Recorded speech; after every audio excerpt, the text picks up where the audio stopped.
now, and you just hit me with stunning news that I can't even think about how to respond right now. I'm stunned by that. I wish, if you want to ask me a question, it has to be a question. I wish you would explain it a little bit more, because what you're basically saying to me is that we're not going to go through the parliamentarian, that this is a gimmick that is going to be done to try to break really with the Byrd rule requirements of reconciliation. I'm using Senate speak, and I don't think we should use that. So what they're going to try to say is obscure the impact of the reconciliation. They're going to obscure this, the incredible tax cuts, the cost of trillions of dollars to our economy, blowing up our debt. So-called fiscal hawks are going to blow it up. I'm stunned by this news. So if asking the senator, the great Senator Booker, a question. I yield for a question while retaining the floor. Does he agree that this is just a blow to the people of America, and it shows that the folks on the people on the other side are only interested not in playing decent, not in playing fair, not in being honest with the American people, but taking money out of the pockets of working people and the middle class and putting it in the hands of billionaires? Is that something that this country should just countenance because it does so much harm to the country and does it not show what our colleagues are really like and what they're after? Yes, the answer to those questions is yes, but I just want to more say it's the further breaking of the Senate in a severe way. It's breaking of the Senate. Every time you break the Senate like that, to do another big nuclear option thing, the next time around, when the pendulum swings, I've been here for 12 years, I've watched it swing back and forth, there's no going back now. Would the senator yield for another question? I yield for a question while retaining the floor. Does the senator remember that when this was done in the past, McConnell said they would regret it, and they'll regret it sooner than they think? Does the senator agree that that applies to the Republicans? They will regret it, and they will regret it sooner than they think. I hate to answer the question this way, but America will regret this day. American people will regret this day. All of us will regret this. All of us will. I hate to bring the senator bad news, but I'm asking him a question. Yes. I needed his answer, given how eloquent he has been about what America should be and what America should not be. And so I yield the floor to the senator. You cannot yield the floor because I have the floor, sir. Yes. I retain the floor. This is one of the few times in my life I'll ever get to tell Chuck Schumer what the rules are here. But I just want to get back to you, and maybe there's a better way to get to you by sharing a story I don't think I've ever told you. It was a few years ago with one of Biden's last State of the Union speeches, and we all had to vote on the floor about an hour before the speech, and then we would come back here and assemble to do this extraordinary walk through history. And so days before that, I was with the leader, Hakeem, and I was with some other people in the Oval Office with the president, and the president had put his arm around me as we finished the meeting and said, "Hey, Cory." I'm like, "Yes, Mr. President. I got a big speech coming up." And I said, "I know, Mr. President." And he goes, "I'm going to go to Camp David and work on it." And I said, "Okay, Mr. President." He goes, "Can I call you if I need some help?" And I said, "Yeah, right, Mr. President, sure." And that was it. The weekend he didn't call me for help with his speech, and we came here and did that vote an hour before, and then I like walking out that door, and many people know this. I like going, if I can, I go straight out the next doors onto the steps. I love those steps. Maybe because I watched Schoolhouse Rock as a kid, and that's where Mr. Bill, I'm just a Bill. And so I pause sometimes there and just feel this sense of gratitude, and the Supreme Court right in front of me, the Library of Congress, and stand in the right place, you see the gold dome behind you. And as I'm standing there in that moment, an hour before we have to hustle back here, my phone rings. I answer my phone, and it begins with what I think is one of the top stupidest questions in America. You've gotten this question. I think you would agree with me. You're not the kind of guy that uses words like, hey, this is stupid, but this is stupid. The thing I heard, the stupid question, this is the White House operator, will you hold for the President of the United States? Who says no to that question? And as one does when they get a call from the President of the United States. And so I say, yeah, I will hold. I'm no, wait a minute, I'm washing my hair, you know? I say, yes, of course. And next thing you know, it's Joe Biden. And he goes, Cory. And I go, Mr. President. He goes, I'm struggling with my speech. And at that point, I know you weren't this kind of student in college, but all my guilt from my college days of waiting to the last minute to finish the paper were gone. The President of the United States is waiting to the last minute to finish a speech. Heck, I feel good.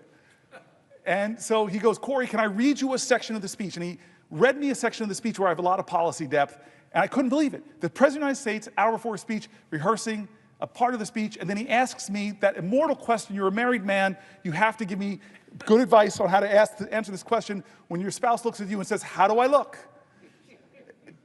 You're torn between two things, right? Maybe to tell the truth or tell your spouse what they want to hear. Tell me what you answer with. You can't do it now because I have the floor.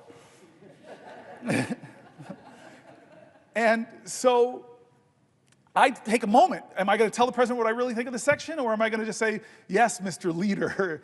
So I decided, he called me up hour before speech, he must really want my advice, and I gave some hard input. Turn this dial down more, turn this one to whatever. And he said, okay, Cory, abruptly he's gone. I go home to the office, back to the office, I tell my chief of staff, I just got a call from the President of the United States. He asked for help with a speech. What a crazy life moment while I stood on the steps, like the bill, I'm just a bill. Anyway, we get back here and it's a wonderful moment in the Senate. I don't know if anybody has the privilege of seeing what we do. We all gaggle around those doors. We talk to each other. People think we always fight and yell. That's not the case. Democrat, Republican merge into this ball of senatorial humanity, and then those doors open. I love it. Because you walk out, you walk past Thune's office, which used to be the Library of Congress. You walk past the old Senate chamber, where some of the greatest debates in American history and violence on that Senate floor, with the caning of Sumter. You walk through the dome, the statue by an 18-year-old woman named Reams of Lincoln, the suffrage leaders, Martin Luther King, presidents, extraordinary presidents. Then you walk past where the old house used to meet. And you love this, I love this, those little gold plates on the floor where presidents had their desks, exactly where the presidents have their desks. Most people go in right under Junipero Serra, California's statue. Under that cross is Lincoln's gold plank, people that were in the House and served in the presidency. That's not my favorite one, though. It's John Quincy Adams. Why? You know this. The only person in American history ever, it'll probably never happen again, where somebody went from the presidency and came back to the House, ran for a House seat, worked at that spot where that desk was till he collapsed, was carried off the floor, he would soon later die. Amazing. Maybe a future president will. Maybe Obama's going to get, and I got to run for House. Then you get into that old chamber. And we sit down, we find our seats, and that great moment, I don't care if you're a Republican or Democrat, when that person walks in and says, the President of the United States of America, I still get that feeling. Joe Biden comes in, and I think he sets a record for the longest it would take to get from those doors all the way down. Everybody he's talking to, Marjorie Taylor Greene, what's up?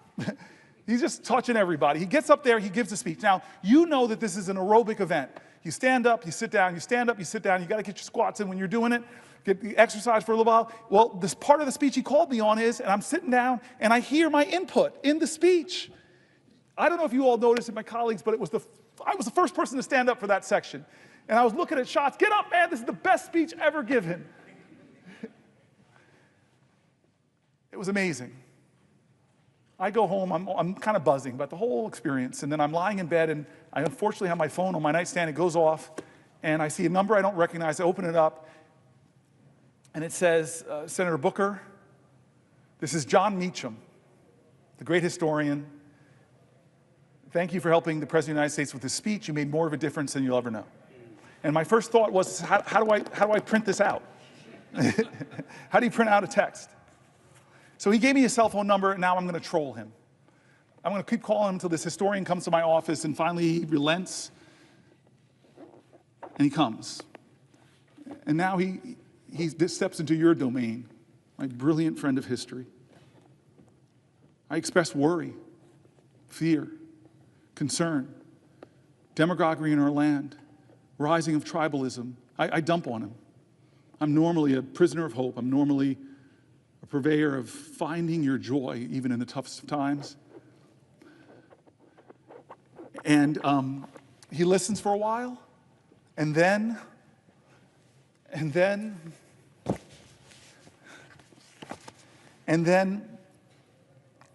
he looks at me and says, Cory, there's nothing about this time that is unprecedented. It's all precedented. You want to talk about demagoguery? And he goes through every generation of Americans having extraordinary demagogues. I read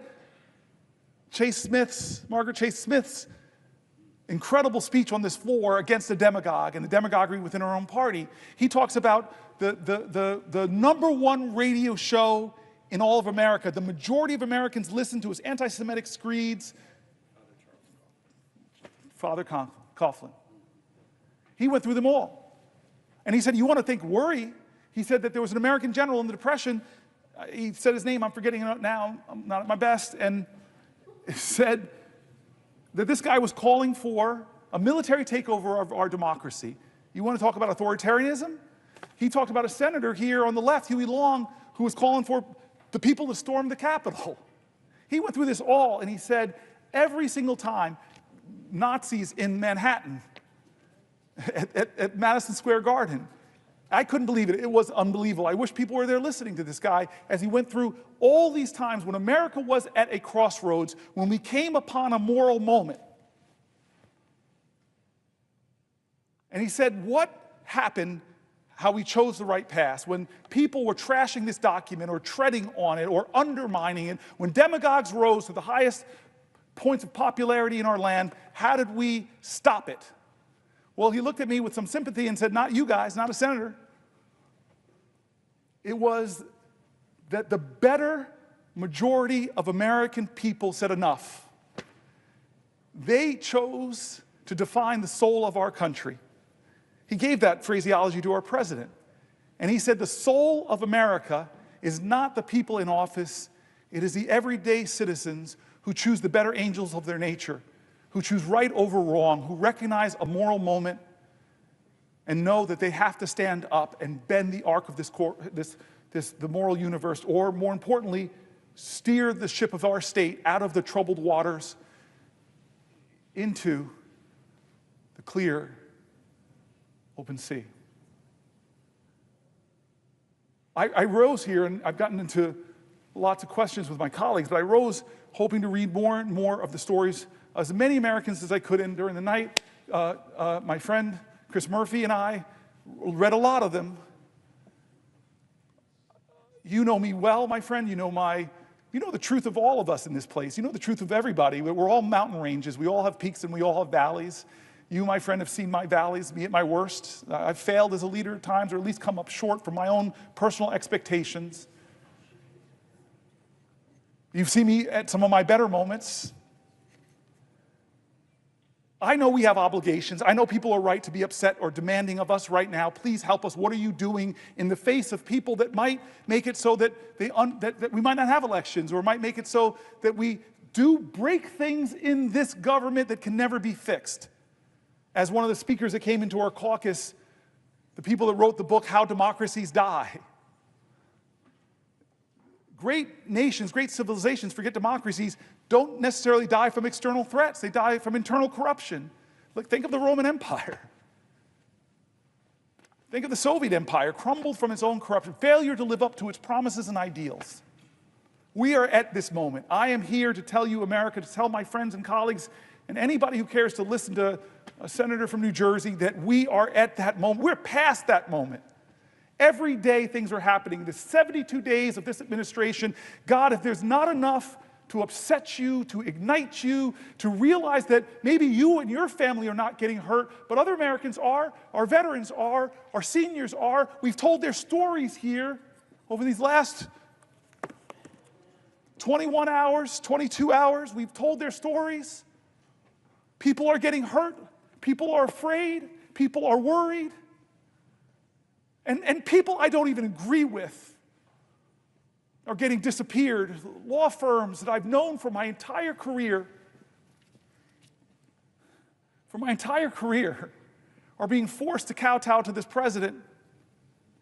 Universities that should be the bastions of free speech, free thought, free enterprise, intellectual research, academic research, scientific research, are getting torn up by cutting indirect costs. I read stories of PhD programs that are virtually being canceled from the best scientific minds, not being able to build the state-of-the-art labs. The country that has led humanity in scientific invention is taking a blow. And Fareed Zakaria, I read his article here, and he's saying that China is doubling down on investments on the universities as this president is cutting them, unless, of course, you come to the leader and make all these commitments, meet all of these demands.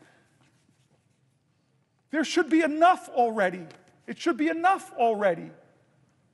And so this is that moment John Meacham told me about. I want us to try in the Senate. I know my colleagues. I see Tammy Bowles. I see Chris Murphy. I see Angela Osmos. I love you guys. I've served side by side with you. I know your passion. I've heard your anger. I've heard your fear. I've heard how you want to fight for this country. But we are not enough. We can do demonstrations. We can do demands. We can try to do things differently. In fact, we must.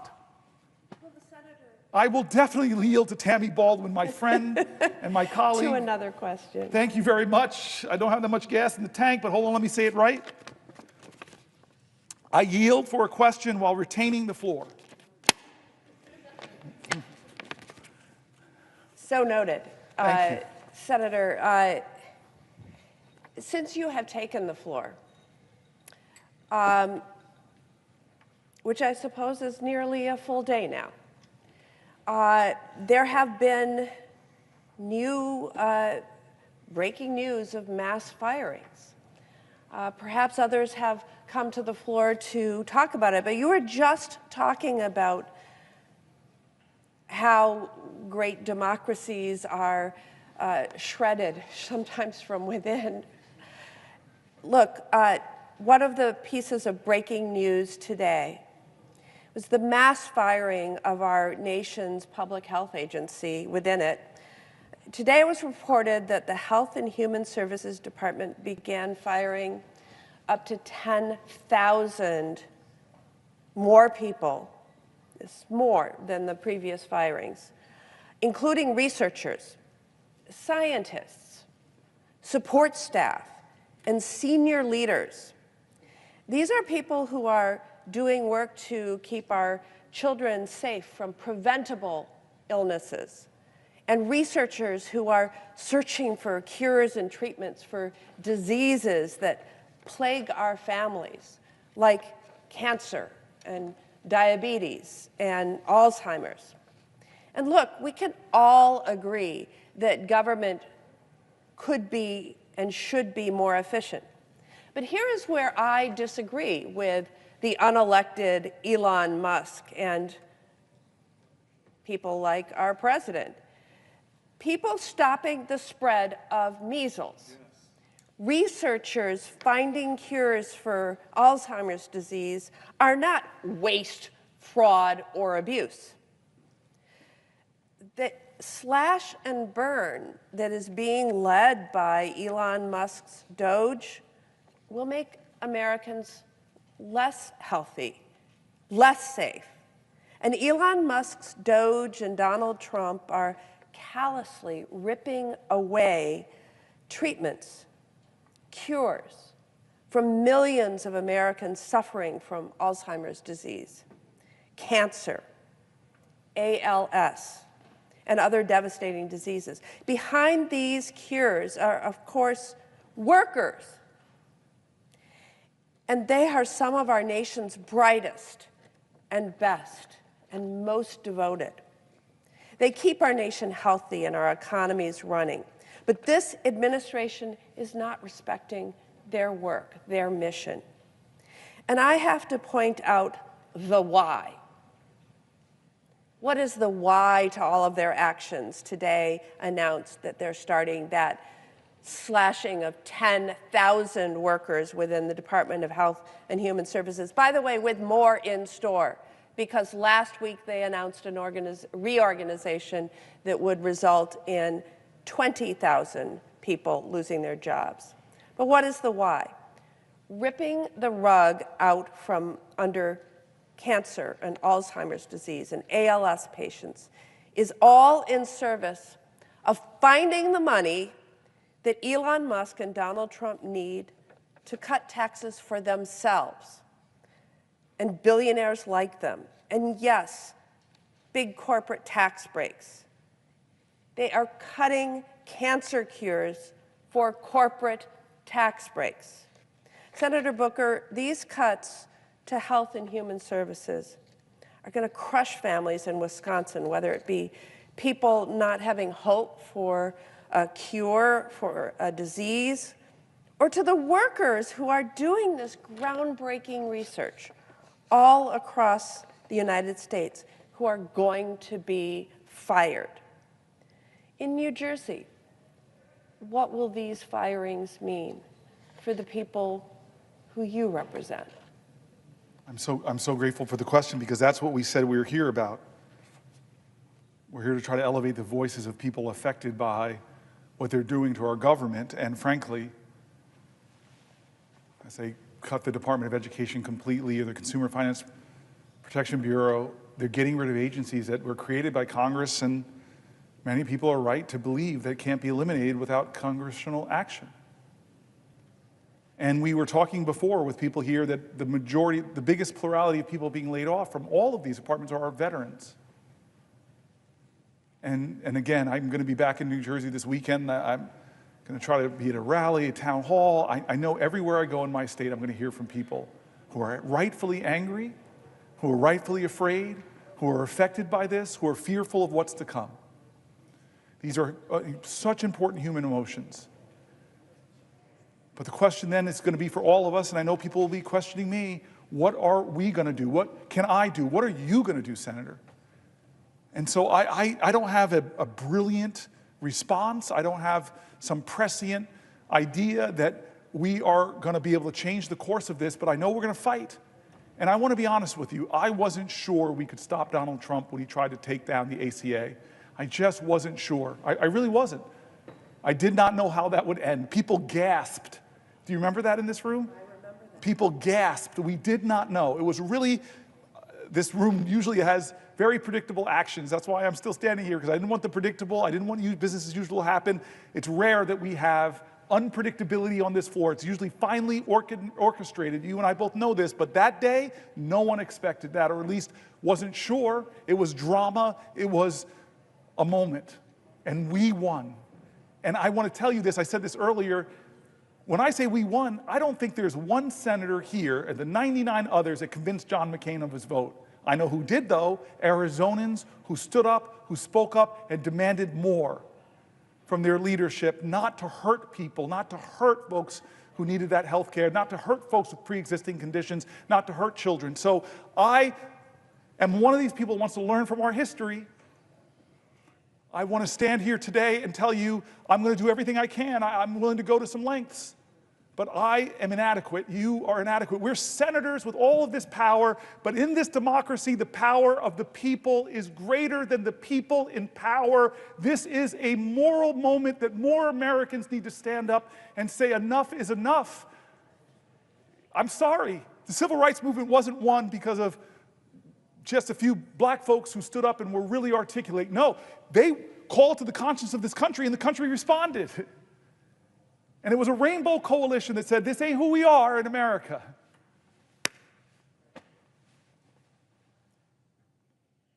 So I know New Jerseyans are hurting. I know I've been to your state. I love your state. I love sitting side, but we had some fun in your state together.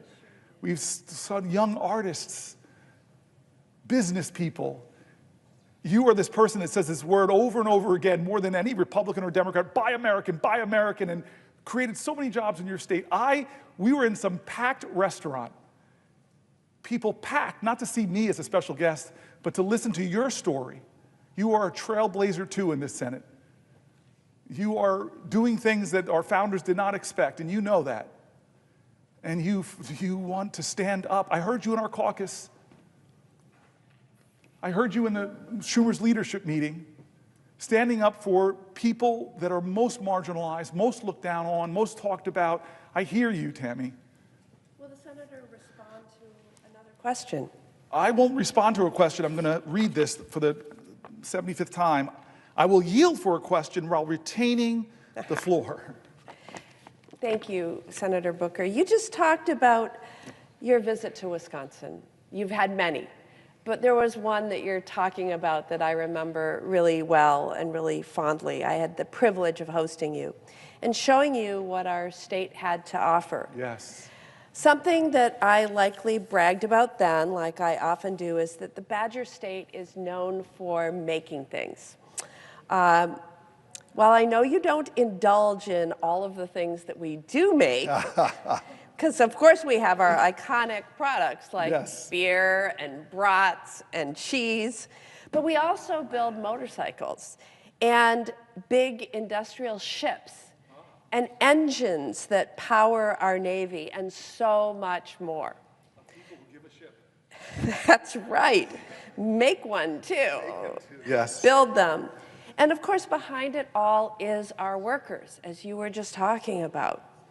And whether they are in a marsh harvesting cranberries, we're #1 in cranberry production. We're in the top country. 5 in New Jersey. I know, but we're #1. Not that I'm competitive here. Or whether we're on a foundry floor or whether that worker is on an assembly line, workers are what make our economy go round. And so naturally, they are the ones we should be prioritizing in all of our policy. But that's not what this administration is doing. They are going to get a slap across the face when the administration slaps across the board tariffs and gets us into a trade war. Yes. And it's going to be these workers who pay the price. And Wisconsinites are really worried about what we're going to see this week. They worry about their businesses. You met so many of them when I hosted you. Their livelihoods, their communities. They're worried because we have all been here before. Wisconsin was one of the hardest hit states by retaliatory tariffs last time Donald Trump started a trade war. During Donald Trump's last trade war, American farmers lost $27 billion in export sales. And according to further records, the state's economy lost more than $3 billion worth of product sales, product exports. And our manufacturing economy in Wisconsin, well, we lost about $26 billion in exports. And you know what? The exports that Wisconsin manufacturers make is supported by more than 460,000 jobs. And our agricultural economy is supported by 350,000 jobs. And so a trade war would be devastating to the workers of Wisconsin. And then the prices. People have been struggling with the high price of things in grocery stores, at gas stations. A number of our business leaders have spoken out about the impending tariffs. Arian's company in Brillion, Wisconsin, which makes outdoor power equipment like snow blowers, told Reuters News that policy whiplash in this arena is making it difficult to plan, especially as price hikes are likely in the works. And Roden Echo Valley in West Bend told one of our media outlets, WTMJ4, that, and I quote, "I don't like this tariff business. It's going to be on the backs of farmers because we have to depend on the world to export our commodities." He highlighted the dependency of the dairy industry on global trade, noting that 15 to 20% of dairy products are exported. And if we lose, I quote again, 15% of our markets for dairy, it's going to be absolutely devastating. We've seen this before. Again, in service to a big tax break for billionaires and corporations. But to my esteemed colleague from New Jersey, thank you for visiting the state of Wisconsin. And I want to ask what the impact would be in New Jersey. What would President Trump's tariffs mean for the workers of the Garden State? I love that you focus it there, because that's who President Trump made promises to in my state. That things are bad with this economy because it's not serving people who are working every day. Promised that he would make things better. I'll make grocery prices go down. He said that. And so people are expecting that's where he'd focus. They didn't think he'd focus on Greenland. Didn't think they'd focus on the Gulf of Mexico. Didn't think he'd focus on bullying Canada. Didn't think he'd focus on turning his back on Ukraine. Didn't think that he'd focus on gutting the Department of Education and ending it. This is not the reason why people voted for them. They did something that Reverend Warnock calls as a vote is a sort of prayer. He says it's like a civic prayer, that I'm putting a prayer out there that you will be who I hope you can be. You will be a blessing to my life and not a burden. But you're talking about the burdens that he's bringing. This economy, under 72 days, has not gotten better for working Americans, and they don't even see the president trying to make it better. They see what he's doing to make it worse, and one of the things is going to be these tariffs, which are going to raise costs on working Americans. Then what Chuck Schumer said to me, it's sounding like it's going to just sail through a plan that's going to blow trillions of dollars of holes into our budget, give trillions of dollars of tax cuts to the wealthiest, and gut your Medicaid, and gut your services for your grandparents in nursing homes. People believed, people put their trust. I don't blame them. They're my fellow Americans. They wanted for them families, they wanted an America that was more affordable. They wanted America to be first prioritized. They wanted a safer America, stronger America, more prosperous America. I heard that. And so I know when I'm back home this weekend, I know that I'm going to encounter a lot of folks who are workers in my state who are getting hurt. They want better. They want better from their government. And so the burden upon us and each other is, what are we going to do? Are we going to do the same old thing over and over again? Or are we going to try to do things different? Are we going to be willing to, again, get in good trouble, necessary trouble, to try to save the soul of this nation?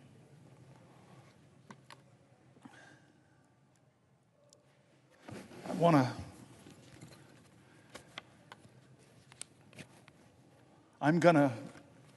think my colleague, my dear sister, my prayer partner, my soul lifter, I thought I heard you say something? Yes. Will the senator yield for a question?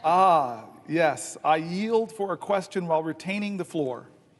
Well, I first of all want to thank you so much again, Senator Booker, for your spiritual obedience. And I think it's necessary for me to say as well today to you, on behalf of so many of us who are watching right now, how extraordinarily proud we are of you. I would dare say that you are, in so many ways, our ancestors' dream. And how powerful it is for all of us who are watching to recognize that in this very chamber you are standing today, 67 years after this podium was used, for the 24 hours that you have used the podium that was used to block the passage of the Civil Rights Act of 1957, and today you have taken over the podium, sacrificed your own comforts. You have suffered over 22 hours to stand here today to talk instead about the greatness of America and to speak about it in such a way that reveals the love you feel for our country, and we thank you for that. This country needs right now bravery.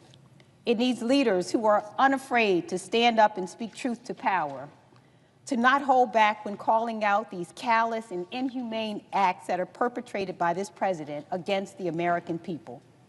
And when I talk about the American people, we know who we're talking about, against our veterans, against our seniors, against our children from every corner of our country. And I want to talk specifically today about our children. Mahatma Gandhi noted that the true measure of any society can be found in how it treats its most vulnerable members. This president is failing America's children, and he's doing so by harming our education system. We remember as well very fondly when Nelson Mandela said, "Education is the most powerful weapon which you can use to change the world." And I think many of us recognize that that is exactly why we're seeing all of the attacks that we've seen on this system, because we recognize that education allows us to change the world. Last Friday, Secretary McMahon shut yet another critical lifeline off to our states and our schools, canceling extensions that the department had previously granted to states to draw down their COVID relief money.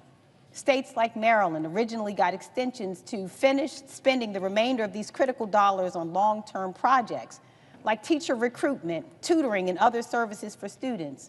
We know in particular Anne Arundel Public Schools brought Chromebooks for students with their funds, but Maryland still has a remaining ESSER balance of nearly $150 million. $150 million, that's on top of the millions that have already been clawed back, frozen, or withheld from the state by this administration. These are funds that districts like ours from all across the country were using for school construction projects and mental health supports for students.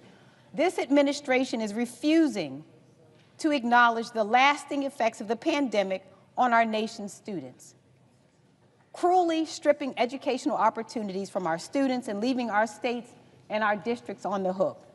So let me be clear that these are dollars that Congress authorized, dollars that have already been allocated, dollars that have already been earmarked by Maryland and our local districts for projects that will help all of our students. Our schools planned and committed these funds in good faith. In good faith. Our states have acted in good faith, and this administration is acting in bad faith, pulling the rug out from underneath them, blowing a hole in their education budgets.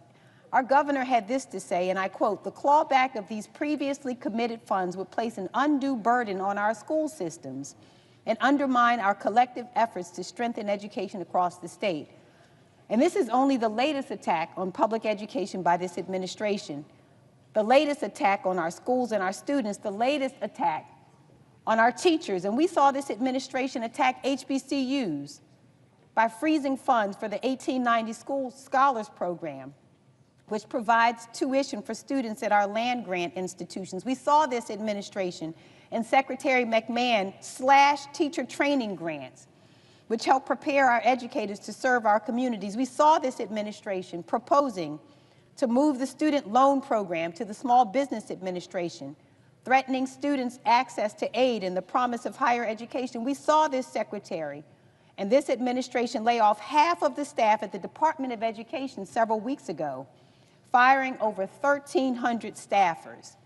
And I want to talk for a minute about who the department fired. And by the way, these are people who are not incompetent. These are people who are not DEI. These are professionals, well-educated. The administration fired civil servants at the department's Office of Civil Rights and shuttered Office of Civil Rights regional offices, including the regional office that handles discrimination cases. And I want to make really clear, and I want the American people to hear this, that what decimating the Department of Education and the Office for Civil Rights means, it means that attorneys who intervene when schools ignore complaints from students who are repeatedly called racial slurs or who are subjected to hateful speech or imagery like swastikas on campus. It provides the technical assistance that schools need to train staff on anti-harassment practices, combat harmful behaviors, and build welcoming environments.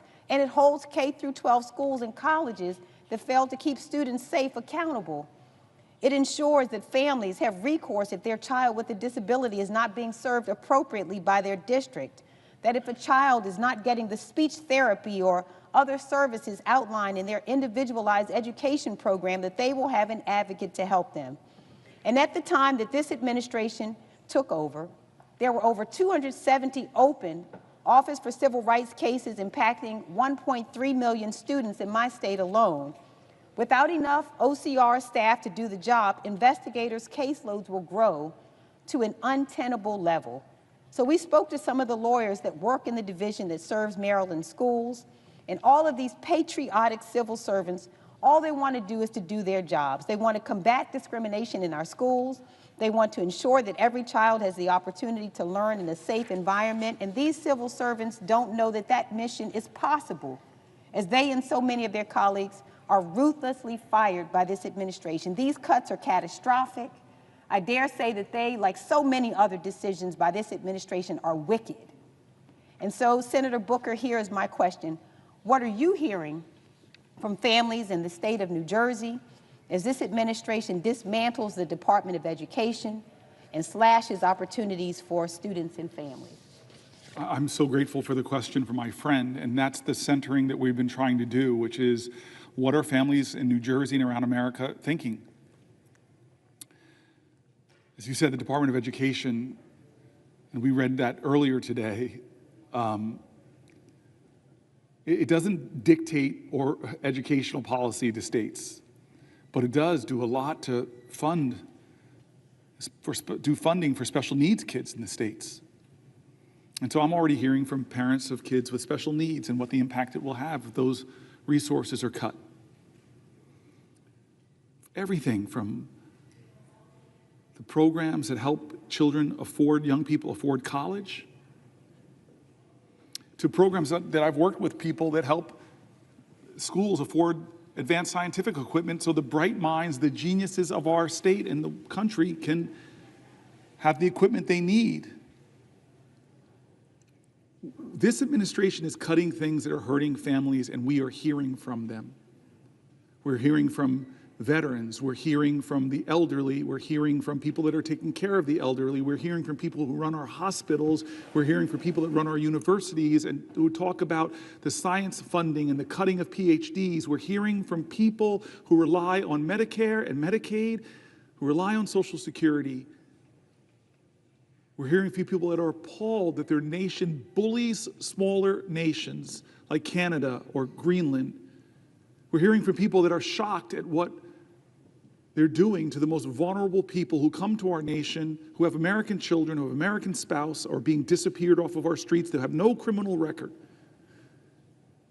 We're hearing from people that don't think it's right that a president should have a meme coin that allows him to enrich himself, to hawk his power and position for even greater wealth. And so I've done everything I can, and I'm going to do more. I've still got a little gas in the tank to elevate those voices. Will the senator yield for a question? Before I yield, because I just keep wanting to exercise this power that I might have for a little while longer, and exercise it over a man that I have a real chip on my shoulder. He's a senator from Arizona. Yeah, he's been a military fighter pilot. He's been an astronaut, has been out of this world. But what ticks me off, sir, I've said nice things about everybody else, but I'm not saying them about you, sir. Because when I go home to New Jersey and I walk through my airport, I was a Newark mayor, my airport, I see your big bald head up in big picture of you saying New Jersey Hall of Fame, Mark Kelly. Who the heck am I? You're the senator from Arizona, but yeah, you're right, okay. You're this great, celebrated military veteran and astronaut who grew up in New Jersey, who went to high school in West Orange, whose parents were cops. And so you have the accolades in my state, and I am proud of that. I'm proud I get to serve with you. I still have the floor. Stop trying to speak. Well, There's rules in this place. Don't make me think the parliamentarian or the presiding officer. Thank you, sir. Thank you, sir. Senator, my apologies for the big with giant... that kind of deference, I now will yield for a question while retaining the floor. My apologies for my giant mug at Newark Airport, where I Overshadow grew me up. literally. As Senator Booker knows, I did grow up in the state of New Jersey. And growing up in New Jersey, I came from a very working class family. My family didn't have a lot of money. My dad was a cop. He was a union member. From my earliest days of remembering my mom going to work, she started out as a waitress. And I remember those days after working these night shifts at these banquets, how tired she was. She would work some long hours. And then she became a secretary, but she also would work as a waitress at the same time. And this was just to make ends meet.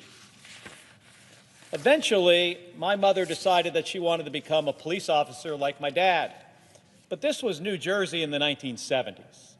And for a woman to become a cop, it was really, really hard. It was practically unprecedented.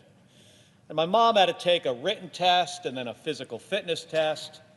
And the physical fitness test, it was designed for men. And part of this test required that my mom climb over this 7-foot 2-inch wall. Now, my mother was all of about 4 feet 13 inches tall. And to help my mom out in passing this test, my dad built a replica of this wall made out of a door between 2 pine trees in our backyard. He didn't tell her he made it an inch higher at 7'3".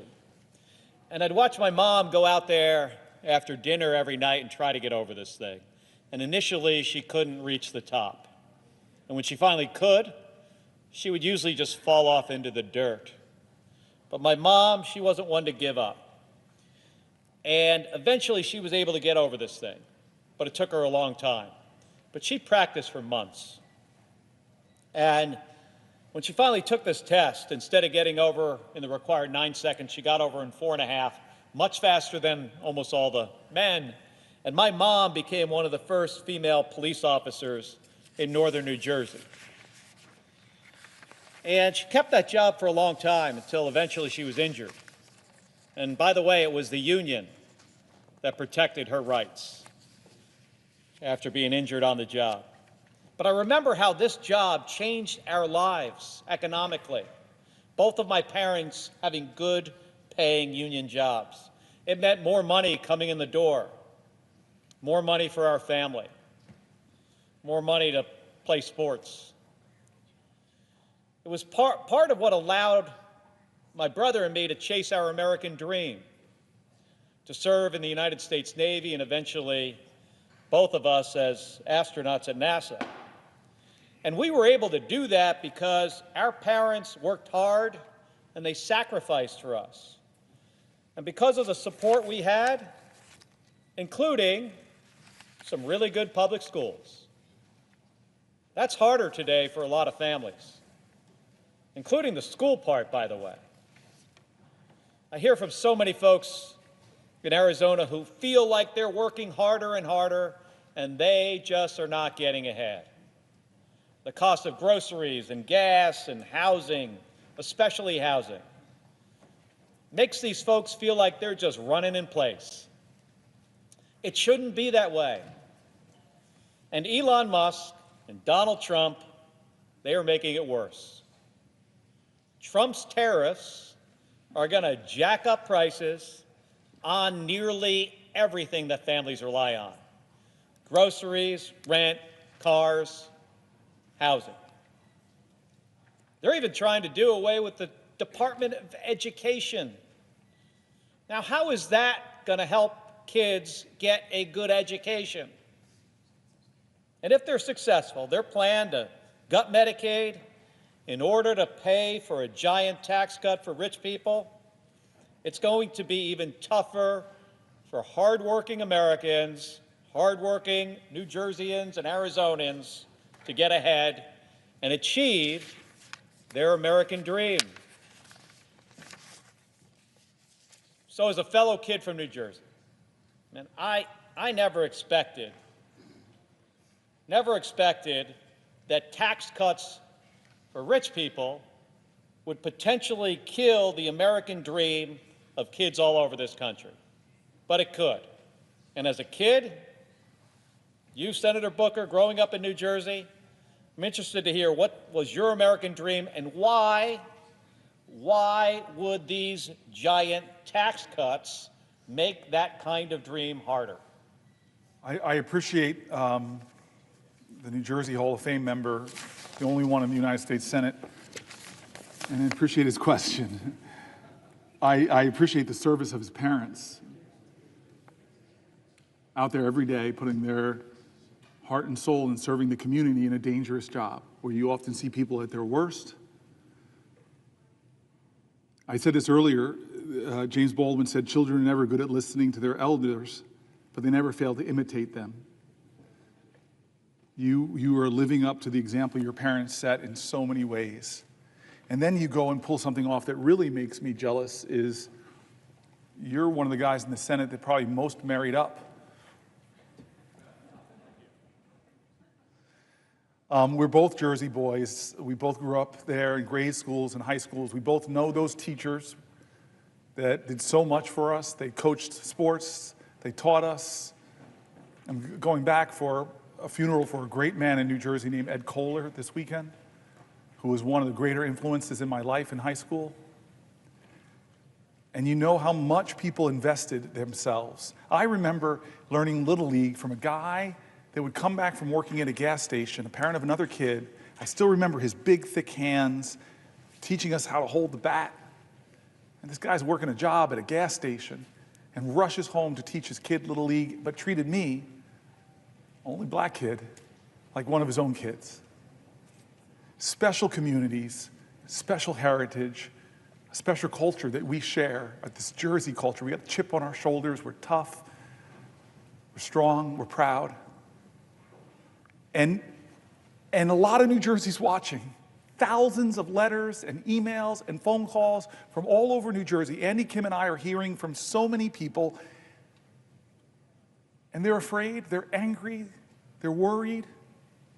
They don't understand why they're going after our Social Security programs, cutting benefits by cutting so many employees and cutting the service people get. They don't understand why they're seeing veterans being laid off from their government jobs. They don't understand why Social Security is being called a Ponzi scheme. The President of the United States is making up lies.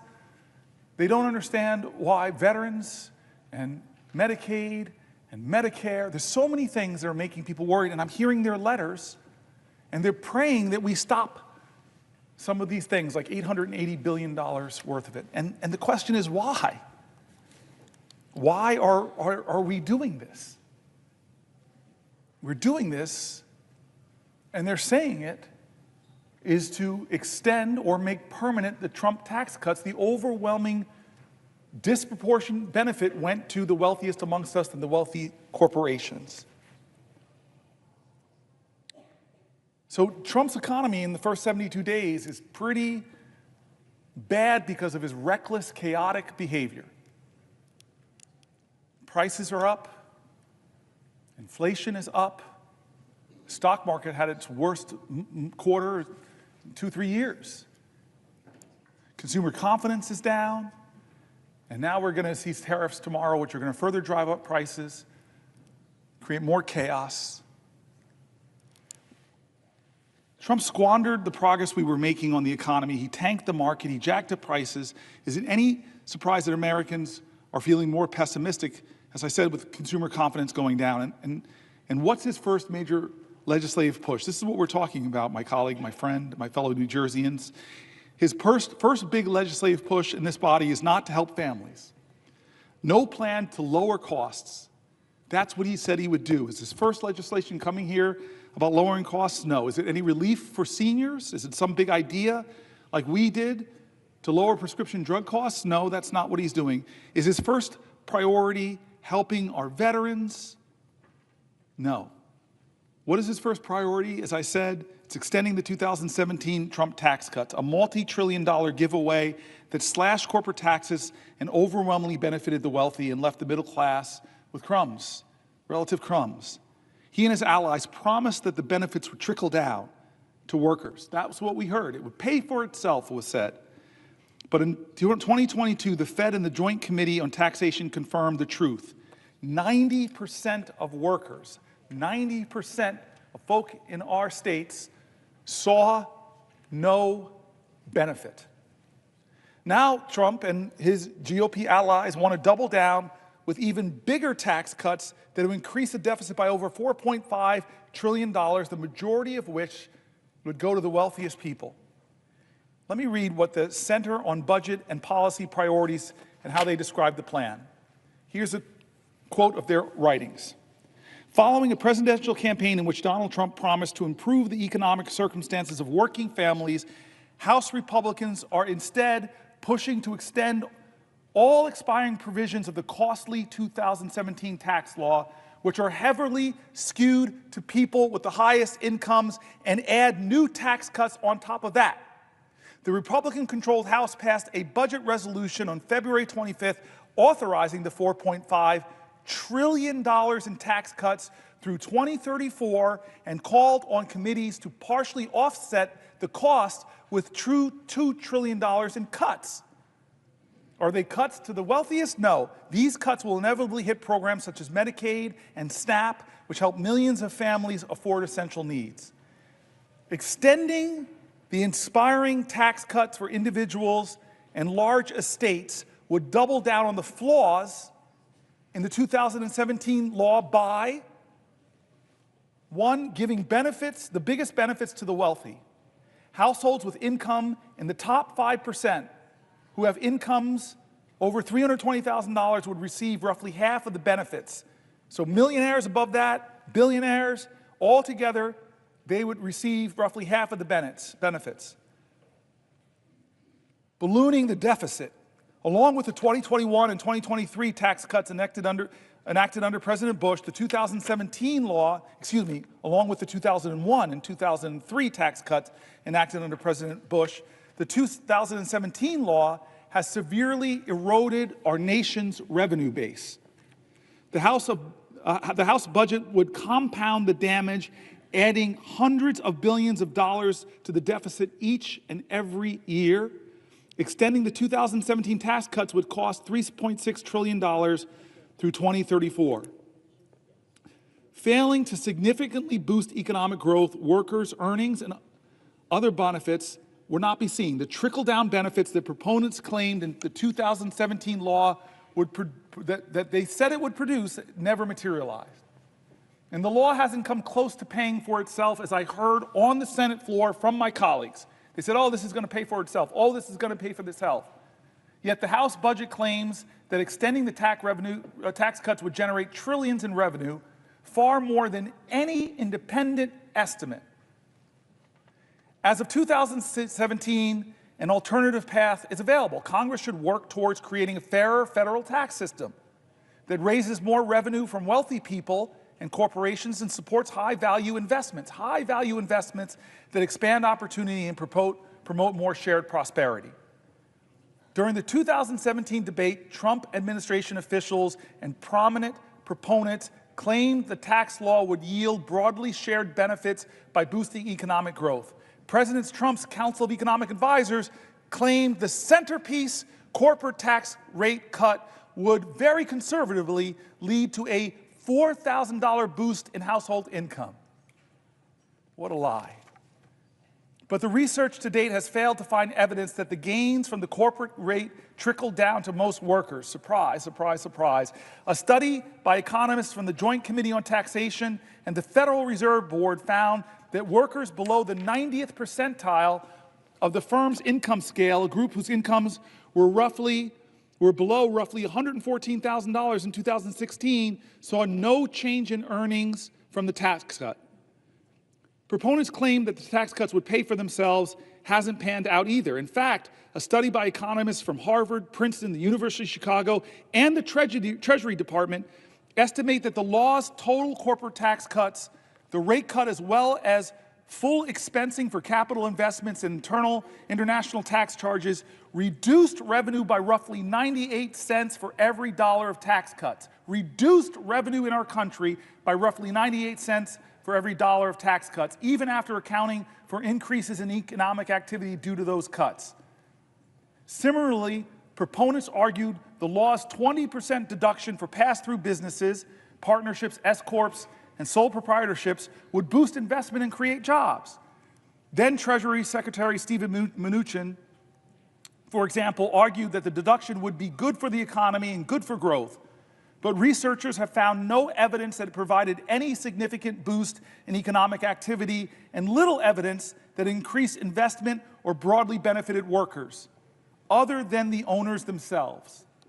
Despite the underwhelming performance, the House Republican budget resolution assumes that in enacting a $4.5 trillion in new or extended tax cuts will produce enough additional economic growth to generate an extra $2.6 trillion in revenue through 2035. They think it's going to offset the tax cuts. The Committee for a Responsible Federal Budget has derided this claim as fantasy math, noting that it is many times greater than even the most optimistic independent estimate. They lied to us, or at least just put out really expansive hope in the past, and none of it came true. Fool me once, shame on you. Fool the American people twice, well, we should not let it happen.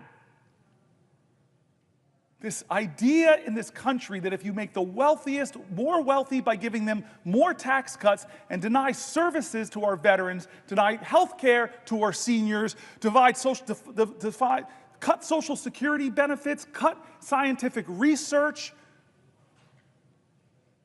cut programs that protect people's safety and security, that is going to somehow help our nation to prosper as a whole. You're kidding yourselves. We have the evidence.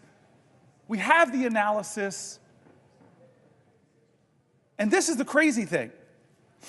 As I heard from Chuck Schumer, that Republicans are now trying to hide the true cost of their billionaire tax cuts with accounting gimmicks. The New York Times interviewed budget experts from across the political spectrum to shed light on the Republicans' trickery. And this is the article I want to read. I know some people have questions. I want to read this article because Schumer shook me. So here's the New York Times. The title of the article is "The Budget Trick the GOP Might Use to Make $4 Trillion Tax Cuts Look Like They're Free." How much does a tax cut cost? It depends on what you compare it to. Republicans in Congress trying to advance a giant bill that includes $4 trillion in tax cut extensions are considering a novel strategy that would make the extension appear to be free money. The trick, budgeting with the assumption that current policies extended indefinitely into the future, even those with an expiration date like the 2017 tax cuts set to end next year, it's the difference between making the extension appear to cost $4 trillion, which is the true cost, or hiding it and say it costs nothing. Using this, quote, current policy baseline wouldn't change the bill's real effect on our deficits or debt, but it would make it easier to actually make the tax cuts lasting by sidestepping a rule governing budget reconciliation, the process Republicans are using to pass the bill. Yes, this sounds technical. That's why we've enlisted some of our Washington's top budget veterans to explain this maneuver using a metaphor. Across the ideological spectrum, nearly all of the more than 20 experts we heard from disliked changing the baseline that Chuck Schumer just came in here and said the Republicans have already decided that they're going to do it. This is outrageous. But here are the New York Times interviewed across the ideological spectrum, a whole bunch of experts from the center, from the right, from the left, and let's hear what they're saying about this gimmick. If budget reconciliation is like taking the express lanes on a highway, there's extra rules and tolls, limited stops, but it gets you where you want to go faster, using a, quote, current policy baseline for taxes is like slapping a fake license plate on your car, says Zach Moeller, director of the economic program at Third Way, which describes itself as a center-left research group. They don't like this gimmick. They think it's fakery. Here's another person using an analogy. It's like taking an expensive week-long vacation and then assuming you can spend an extra $1,000 per day forever since you are no longer staying at the plaza. That's Goldwyn, Senior Vice President and Senior Policy Director for the Committee for a Responsible Federal Budget, a nonpartisan group that tends to be hawkish on deficits. Here's another person, Jessica Riedel, Senior Fellow at the Manhattan Institute. I've worked with them in the past, a conservative research group, and the chief economist for the former Republican Senator Ron Portman of Ohio. Last year, despite being deeply in debt, I bought a $100,000 sports car. So next year, buying another $100,000 sports car is not irresponsible because I'm merely spending the same amount of money as the year before. And if I purchase only a $70,000 car, then I should be congratulated for reducing my annual spending by $30,000. A conservative think tank is basically calling this a hoax and a lie. Lying to yourself. That if I keep spending the same amount I've kept spending to drive up the costs, then I'm just doing the same thing I've done before, so it's not adding. Well, it is adding. There's no way to not call what the Republicans are trying to do a gimmick that's trying to hide the truth that they're going to add trillions of dollars to the deficits that our children, that our children's children are going to have to pay for.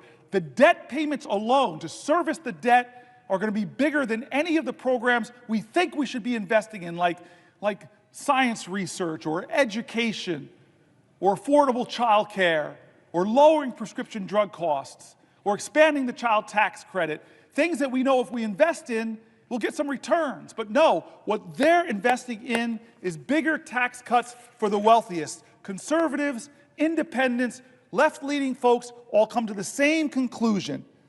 Pretending $4 trillion in tax cuts will cost nothing may not be easy math. Many Republican lawmakers who are concerned about the deficit are well aware that the bill will increase the deficit by a lot. Here's the integrity call. One Republican in the House showed his integrity. One budget hawk named Massey said, I can't vote for this stuff. I'm a budget hawk. I do not want to see increased deficits. He called it what it was. I saw him in an interview say, hey, wait a minute. By your own numbers, Republican colleagues, you're driving up the deficit by trillions of dollars, and you're making the rich richer, and you're leaving future generations more bankrupt. So this article assumes that this was all going to be decided by the Senate parliamentarian who advises legislators on chamber rules. This parliamentarian, I thought, could rule that the current policy baseline isn't allowed, forcing the Republicans to have to make a choice, overruling or replacing my friend, parliamentarian, somebody that on both sides of the aisle we respect. It's very rarely done. I've been here for 13 years. We've had the same parliamentarian. But that doesn't mean Republicans won't try, this article assumes, and I guess they did try. They found a way around the parliamentarian. They found a way around the rules of the Senate. They found a way around the ideals of reconciliation and the Byrd rule. They are deciding that the way we're going to do this is break the Senate and make up our own rules. This is how they're going to get a bill through that gives $1 trillion of tax cuts to the wealthiest in our country who are doing very well. Let's not hate on other Americans. I celebrate success. God bless you. But you don't need tax cuts, especially not that are going to be given to you on the backs of the poor, on the backs of our elders, on the backs of our children, on the backs of expectant mothers, on the backs of my mom's, your mom's Social Security. What does it say about our values and our priorities to allow that to happen? Who are we, America, if you don't think this is a moral moment where the character of our country is being tested?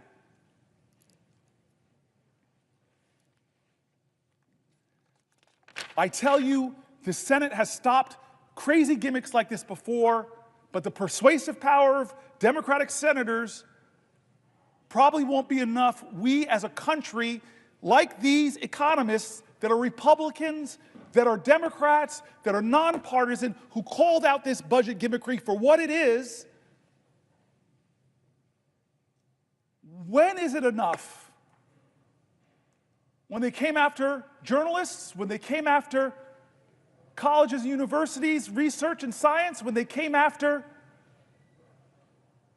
law firms who had the audacity to defend clients or to represent clients that were suing the president, who, God bless America, lost in civil courts, lost in criminal courts.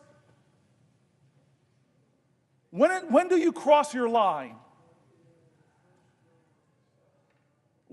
We can't let this happen. It's not a right or left moment, it's a right or wrong moment, it's a moral moment in America.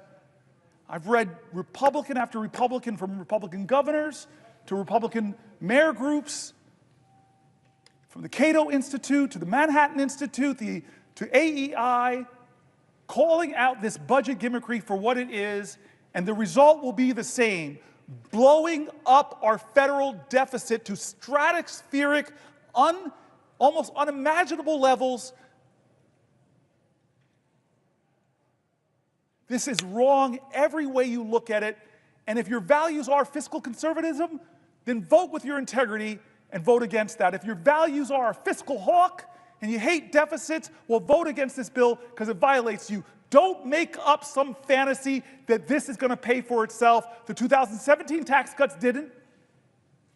And you're going to extend them and say, well, it's going to happen this time. Oh, don't worry about it.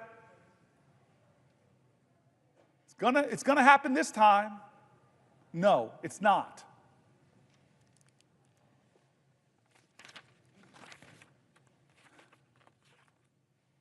Here's an article. Donald Trump built a national debt so big that it'll weigh down the economy for years. One of President Trump's lesser-known but profoundly damaging legacies will be the explosive rise in the national debt that occurred on his watch. The financial burden that he's inflicted on our government will wreak havoc for decades, saddling our kids and grandkids with debt. The national debt has risen by almost $7.8 trillion during Trump's term in office. That's nearly twice as much as what Americans owe in student loans, car loans, credit cards, and every other type of debt other than mortgages combined, according to the Federal Reserve Bank. It amounts to about $23,500 in new federal debt for every person in the country. Every person, $23,500. The growth in the annual deficit under Trump ranks as the third biggest increase relative to the size of the economy of any U.S. presidential administration, according to the calculation by a leading Washington budget maven, Eugene Sterleel, I'm pronouncing the name wrong, co-founder of the Urban Brookings tax policy. And unlike George W. Bush and Abraham Lincoln, who oversaw the larger relative increases in deficits, Trump did not launch 2 foreign conflicts or have to pay for a civil war. In peace times, he's number 3. Not the reason you want to be like Lincoln. Economists agree that we needed massive deficit spending during COVID-19 crisis to ward off an economic cataclysm. But federal finances under Trump had become dire even before the pandemic. That happened even though the economy was booming and unemployment was at historically low levels. By the Trump administration's own description, the pre-pandemic national debt level was already a crisis and, quote, a grave threat to our nation. The combination of Trump's 2017 tax cut and the lack of any serious spending restraint helped both the deficit and the debt soar. So when the once-in-a-lifetime viral disaster slammed our country and we threw more than $1 trillion into COVID-19 related stimulus, there was no longer any margin for error. Our national debt has reached immense levels relative to our economy, nearly as high as it was during the end of World War II. But unlike 75 years ago, the massive financial overhang from Medicare and Social Security will make it dramatically more difficult to dig ourselves out. Falling deeper into debt is the opposite of what the Trump Falling deeper into the red is the opposite of what Trump, the self-styled king of debt, said would happen if he became president. In a March 31st, 2016 interview with Bob Woodward and Robert Costa of the Washington Post, Trump said he could pay down the national debt, then about $19 trillion. This is President Trump's promise back then, over a period of 8 years, by renegotiating trade deals and spurring economic growth. God, this man breaks his promises over and over. After he took office, Trump predicted that economic growth created by his 2017 tax cut, combined with the proceeds from the tariffs he imposed in 2017 on a wide range of goods from numerous countries, would help eliminate the budget deficit and let the United States begin to pay down its debt. On July 17, 2018, he told Sean Hannity of Fox News, "We have $21 trillion in debt. When the 2017 tax cut really kicks in, we'll start paying off the debt like it's water." That's Trump on Fox News. Lying. 9 days later, he tweeted, quote, "Because of tariffs, we will be able to start paying down large amounts of the $21 trillion in debt that has been accumulated, much by the Obama administration." The guy can't help blaming Obama. That's not how it played out. Nothing he said came true. When Trump took office in January of 2017, the nonpartisan Congressional Budget Office was projecting that the federal deficit would be 2% to 3% of our gross domestic product during Trump's term. Instead, the deficit reached nearly 4% of gross domestic product in 2018 and 4.6% in 2019. There were multiple culprits. Trump's tax cuts, especially the sharp reduction in the corporate tax rate to 21% from 35%. Again, I was here, a lot of my colleagues were here. The big business groups were coming in asking for 25% from 35%, and Trump said, "Nah, you're asking me for 25, I'm going to give you 21%, cut your taxes even more." It took a big bite out of federal revenue. The CBO estimated in 2018 that the tax cut would increase deficits by about $1.9 trillion over 11 years. Meanwhile, Trump's claim, I wish the author wrote Trump's lie, but he says Trump's claim that increased revenue from the tariffs would help eliminate or at least reduce our national debt hasn't panned out. Surprise, surprise. In 2018, Trump's administration began hiking tariffs on aluminum, steel, and many other products, launching what became a global trade war with China, the European Union, and other countries. The tariffs did bring in additional revenue. In the fiscal year 2019, they netted about $71 billion, up about $36 billion from President Barack Obama's last year in office. But although $36 billion is a lot of money, it's less than 1/750th of the national debt. That's $36 billion could have covered a bit more than 3 weeks, just 3 weeks of the interest on the national debt. That is, had the Trump administration not unilaterally decided to send a chunk of the tariff revenue to farmers affected by his horrible trade wars. Businesses that struggled as a result of the tariffs also paid fewer taxes, offsetting some of their increased tariff revenue. By early 2019, national debt had climbed to $22 trillion. Trump's budget proposal for 2020 called it a grave threat to our economic and societal prosperity. He called his own damage that, and asserted that the U.S. was experiencing a national debt crisis. However, the same budget proposal included substantial growth in the national debt. By the end of 2019, the debt had risen in our country to $23.2 trillion, and more federal officials were sounding the alarm. Not since World War II have we seen deficits during times of low unemployment that are as large as those that we project, nor in the past century has it experienced large deficits for as long as we project, said the CBO. Weeks later, COVID-19 erupted and made the financial situation far worse. As of December 31st, 2020, about a month left or 3 weeks left in his term, the national debt had jumped to $27.75 trillion, up 39% from the $19.95 trillion when Trump was sworn in. He increased our deficit by 39%. The government ended its 2020 fiscal year with a portion of the national debt owed to investors, the metric favored by the CBO, at around 100% of GDP. The CBO had predicted less than a year earlier that it would take until 2030 to reach that approximate level of a debt, but not under Donald Trump, including the trillions owed to various governmental trust funds. Under his leadership, the total debt grew and grew and grew. It's now at about 130% of GDP. Where are the fiscal hawks?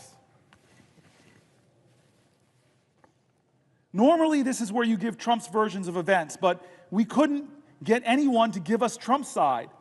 Judd Deere, a White House spokesman, referred us to the Office of Management and Budget, which is a branch of the White House.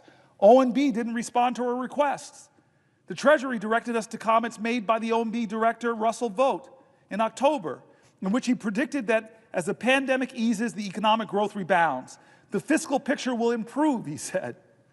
The OMB blamed legislators for deficits when Trump submitted his proposed 2021 budget. Unfortunately, the Congress continues to reject any efforts to restrain spending. It ain't me, he's saying, it's them. Instead, they have greatly contributed to the continued ballooning of the federal deficits and debt, putting the nation's fiscal future at risk. Still, the deficit growth under Trump has been historic.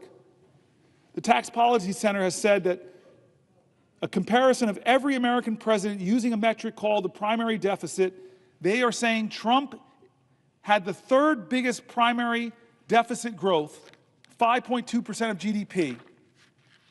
He's our biggest debt man.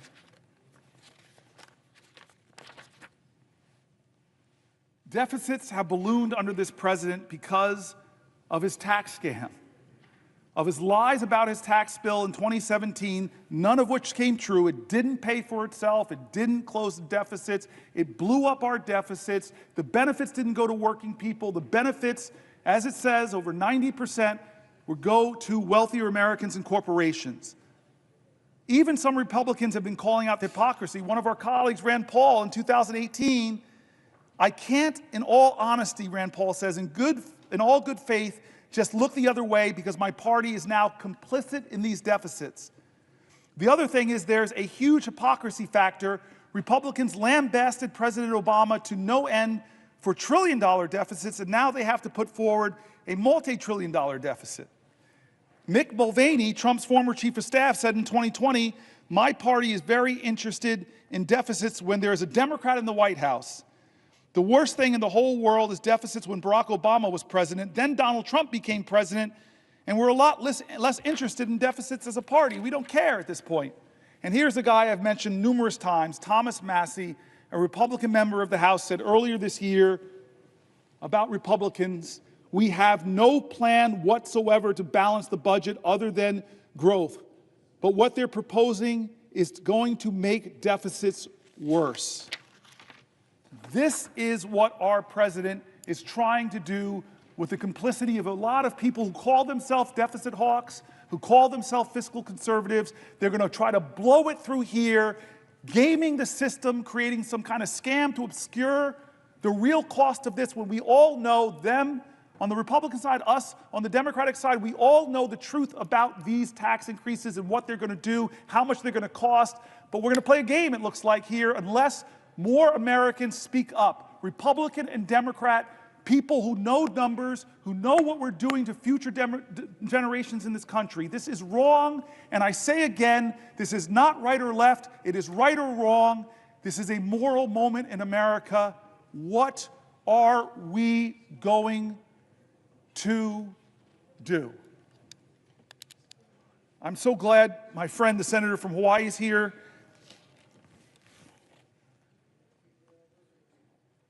I try to keep M&Ms in my desk occasionally if she wants to partake of New Jersey's state product. The M&M was invented in Newark. Truth? Get great trivia here. I'm waiting for the senator from Hawaii, my dear friend, to ask me a question, because I have the floor. Will the senator yield to a question? I will yield for a question while retaining the floor. I'm glad you mentioned M&Ms.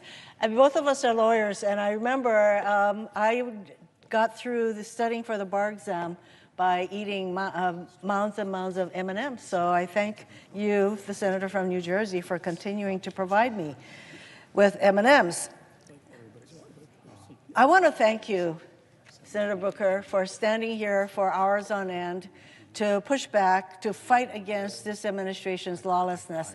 And in fact, a reporter asked me today, do you think this is a good use by Senator Booker of his time to be on the floor to do this? And I said, anytime any of us gets up and use our voices to counter, to fight against the lawlessness of this administration, it is a good use of our time. So thank you, Senator Booker, for yielding to me and for standing up to the American people. And is it making a difference? Millions of people are watching you, Senator Booker. Millions have watched and are watching you. It's making a difference. So I want to ask you a question about the lawlessness of this administration. As you yourself said last night, quote, "These are not normal times in our nation," end quote. In fact, these are the very words that I often use when I meet with anybody who comes to see me from Hawaii, individuals, organizations. I say, these are not normal times. So Donald Trump has made no secret of the fact that he fancies himself a king with total disregard for the rule of law. And from day one, he and his administration have taken one illegal action after another. On his first day in office, Donald Trump issued an executive order purporting to end birthright citizenship, a right protected in our Constitution for more than a century. Birthright citizenship. He tried to unilaterally freeze federal funding for everything from cancer research to disaster aid, funding that had already been appropriated by Congress and that the executive branch is required by law to spend. It is not as though it's up to the president to decide what programs he's going to release money for. Congress already made that determination. By law, he is supposed to expend these funds. But again, he thinks he's the king. He can do whatever he wants. So he's put a freeze on these funds. He's enabled Elon Musk, an unelected billionaire, the richest person in the world, whose only qualification is the more than $200 million he spent to get Trump elected, to run roughshod through our government. Together, they've attempted to shutter USAID and the Consumer Financial Protection Bureau, just for two examples. This Consumer Protection Bureau, which has returned more than $21 billion to consumers through its enforcement actions. $21 billion going to our consumers. And apparently King Trump can't stand that, and neither can Elon Musk. These are agencies that do critical work at home and abroad and represent just a minuscule part of the federal budget, but this doesn't stop either Trump or Musk from going after these programs. And Musk's so-called DOGE team has gained access to sensitive databases and payment systems across our government containing the personal information of millions of Americans. So he has access to the Treasury Department database, all our Social Security numbers, our tax payments, all of that. He is running roughshod until stopped by a court on these databases.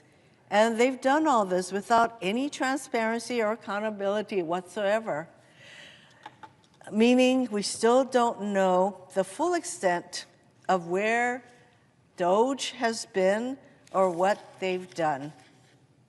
Trump has launched an all-out assault on our federal workforce. He attempted to fire tens of thousands, he actually fired them, who are on probationary status overnight, and only for courts to order them, these thousands and thousands of federal employees in probationary status, to be reinstated weeks later. Talk about chaos, talk about sowing fear. So now he's attempting to reclassify whole swaths of federal employees to strip them of civil service protections and in some cases eliminate their ability to bargain collectively.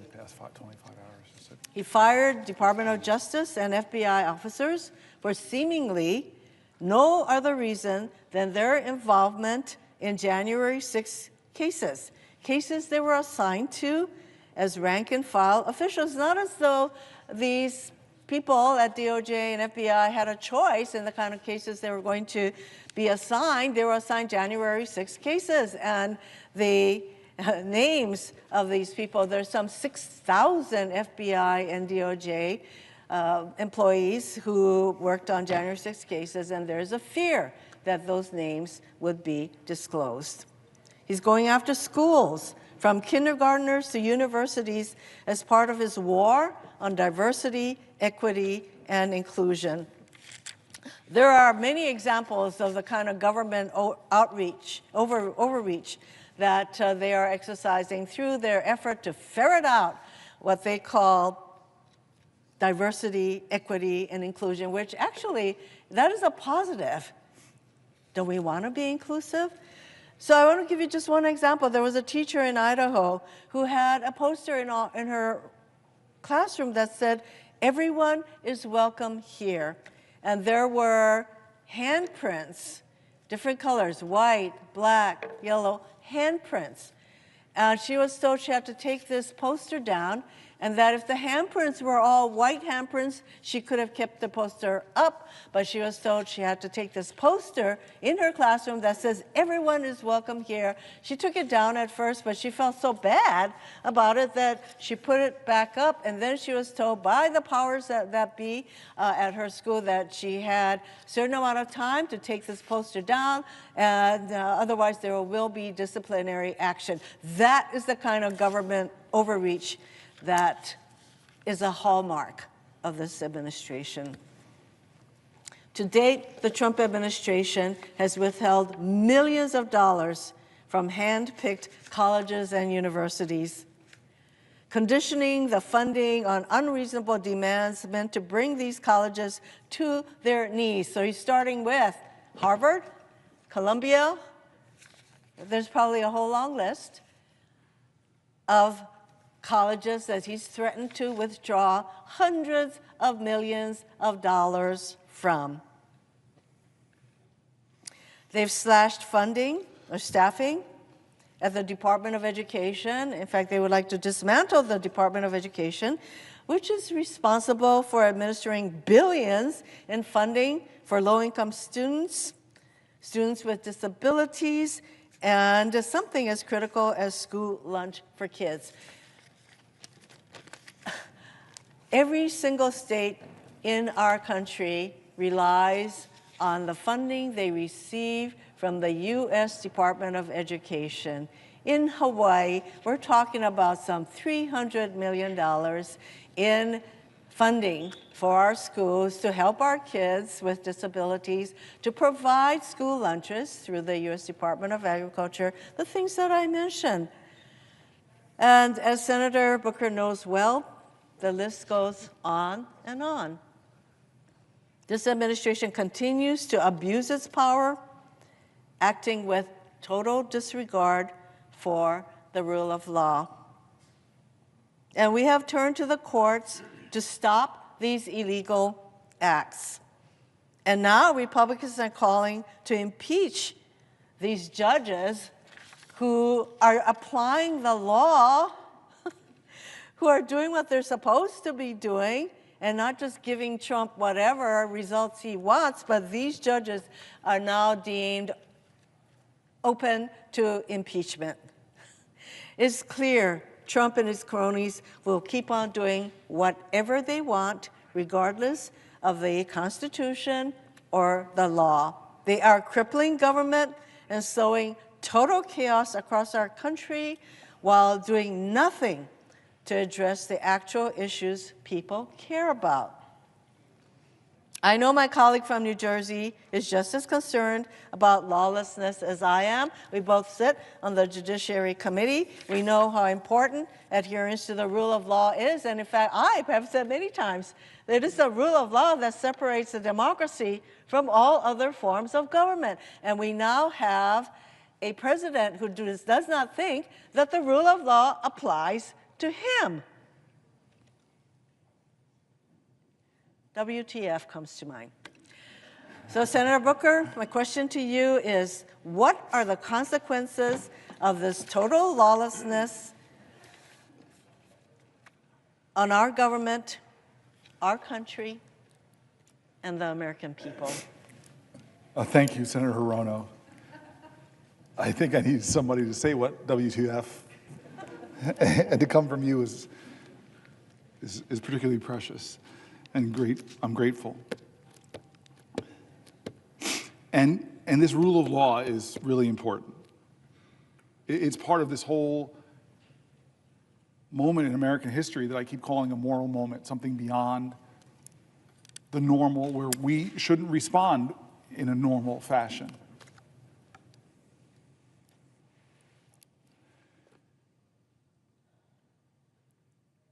This is a moment where judges rule in his favor, and he praises them. They just don't rule for him.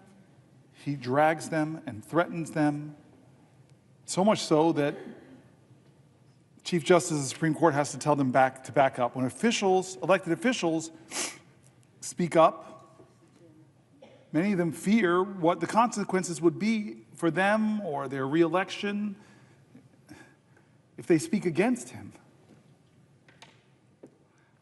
Lawyers decline, possibly, to represent people because they're worried that this president has already showed that if you represent the wrong people or represent, God forbid, people against him, he's going to try to shut down your law firm in ways that are against the rules of law that this country believes in.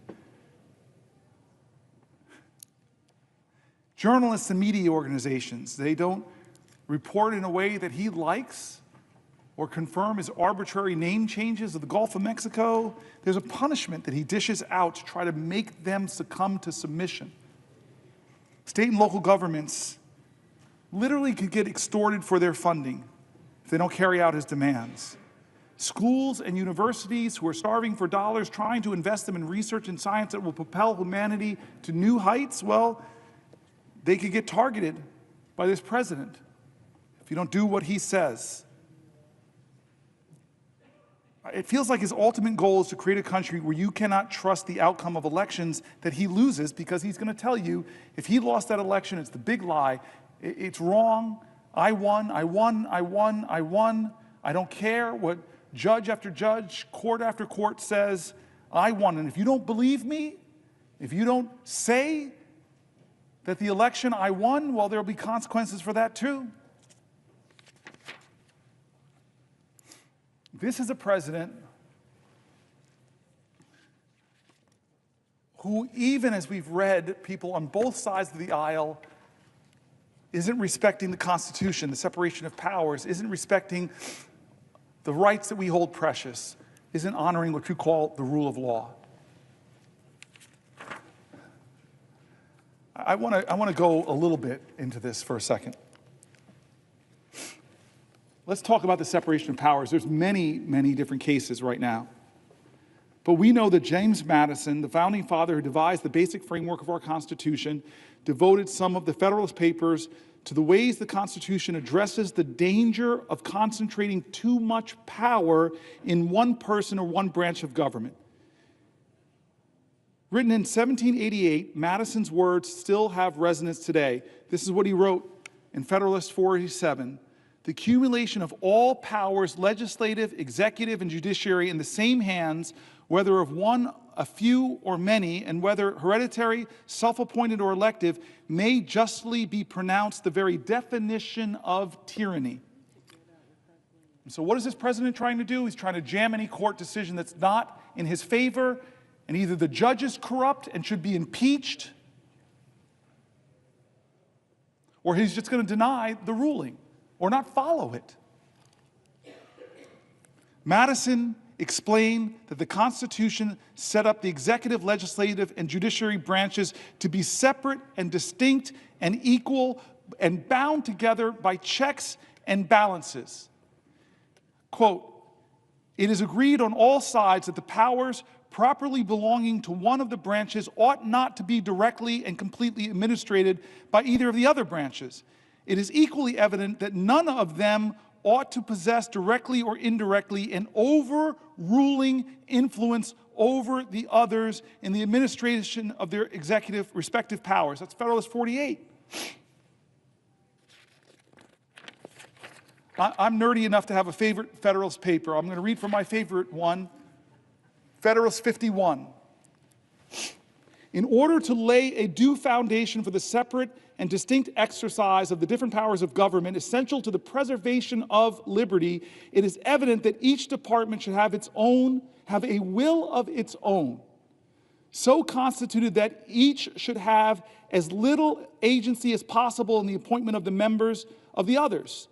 But the great security against a gradual concentration of the several powers in the same department consists in giving to those who administer each department the necessary constitutional means to resist the encroachments of the others."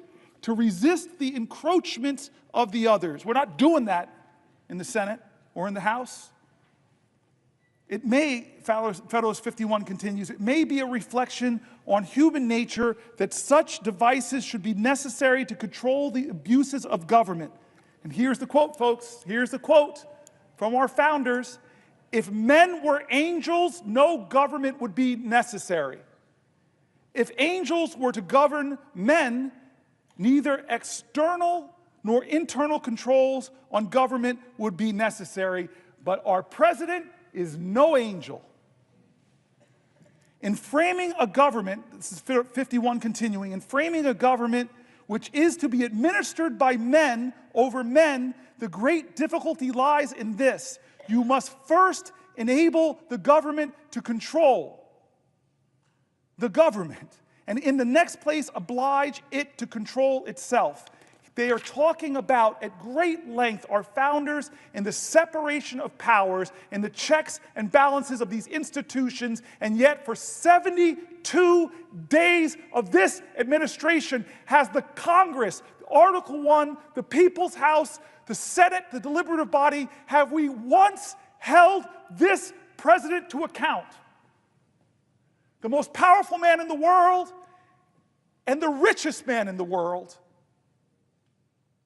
have taken a battle axe to the Veterans Association, a battle axe to the Department of Education, a battle axe to the only agency solely focused on protecting consumers against big banks and other factors that might abuse them, bringing it down. Congress established the Department of Education. Congress established the Consumer Finance Bureau. Congress. But the president doesn't care. He's going to push as hard as he can against the principles of our founders. And what will we do in this body? What will we do in the House of Representatives? Right now, the answer is nothing. Has Elon Musk, the unelected, un-Senate confirmed, billionaire #1 campaign contributor of Donald Trump, who has admitted he's made mistakes. Heck, his website, he keeps taking down the mistakes, keeps getting called out from them, fires people from the FAA, then begs them to come back, fires the people that protect us from nuclear accidents. Oh, wait, come back. Has we ever in the Senate or the House called him in for one oversight hearing to account for what he's doing, to address the fears of a nation? No. Separation of powers. Hey, we have hearings here all the time, but not Elon Musk. You know why? You know why I think why? Tell me I'm a conspiracy theorist. Because what Elon Musk is doing to some of my colleagues on the other side of the aisle is threatening them.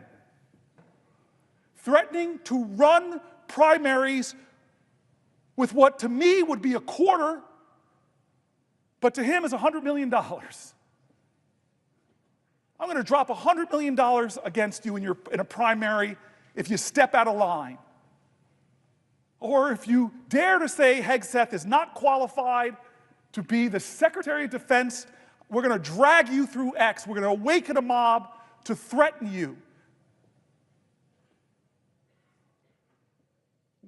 Our founders spoke so eloquently to protect against that kind of corruption, to protect against that kind of egregious tyrannical power that says, only I can save this country. Give me all power. Let me be the strong man.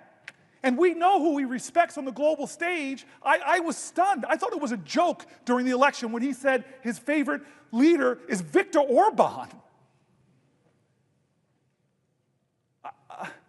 who's rolled back democratic principles, who's concentrated power. I see, who does he choose to call a dictator? The man who is trying desperately to lead his country in defense against the authoritarian dictator and preserve his democracy? Or does he call the dictator a dictator? No, simple test. Most high school students would simply pass it, but no, he calls a hero a dictator. Do we have any conversations about that in an informal capacity? To talk about the Ukrainian war, which I know people on both sides of the aisle. Mazie Hirono brings up the separation of powers. Why is history's lesson so relevant today? Why do we study history? Why did I learn that in high school, that you study history so you don't repeat the mistakes of the past? You study history to gain inspiration and insight and courage against tough times. You study history to be inspired by heroes who stood up against despots, who sacrificed themselves. What is the lesson in history? How is it relevant to us today? Because the separation of powers between the branches of government has allowed our democracy to thrive for nearly 250 years.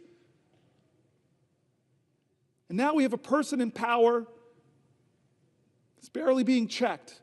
And if the courts check him, what he does to the courts?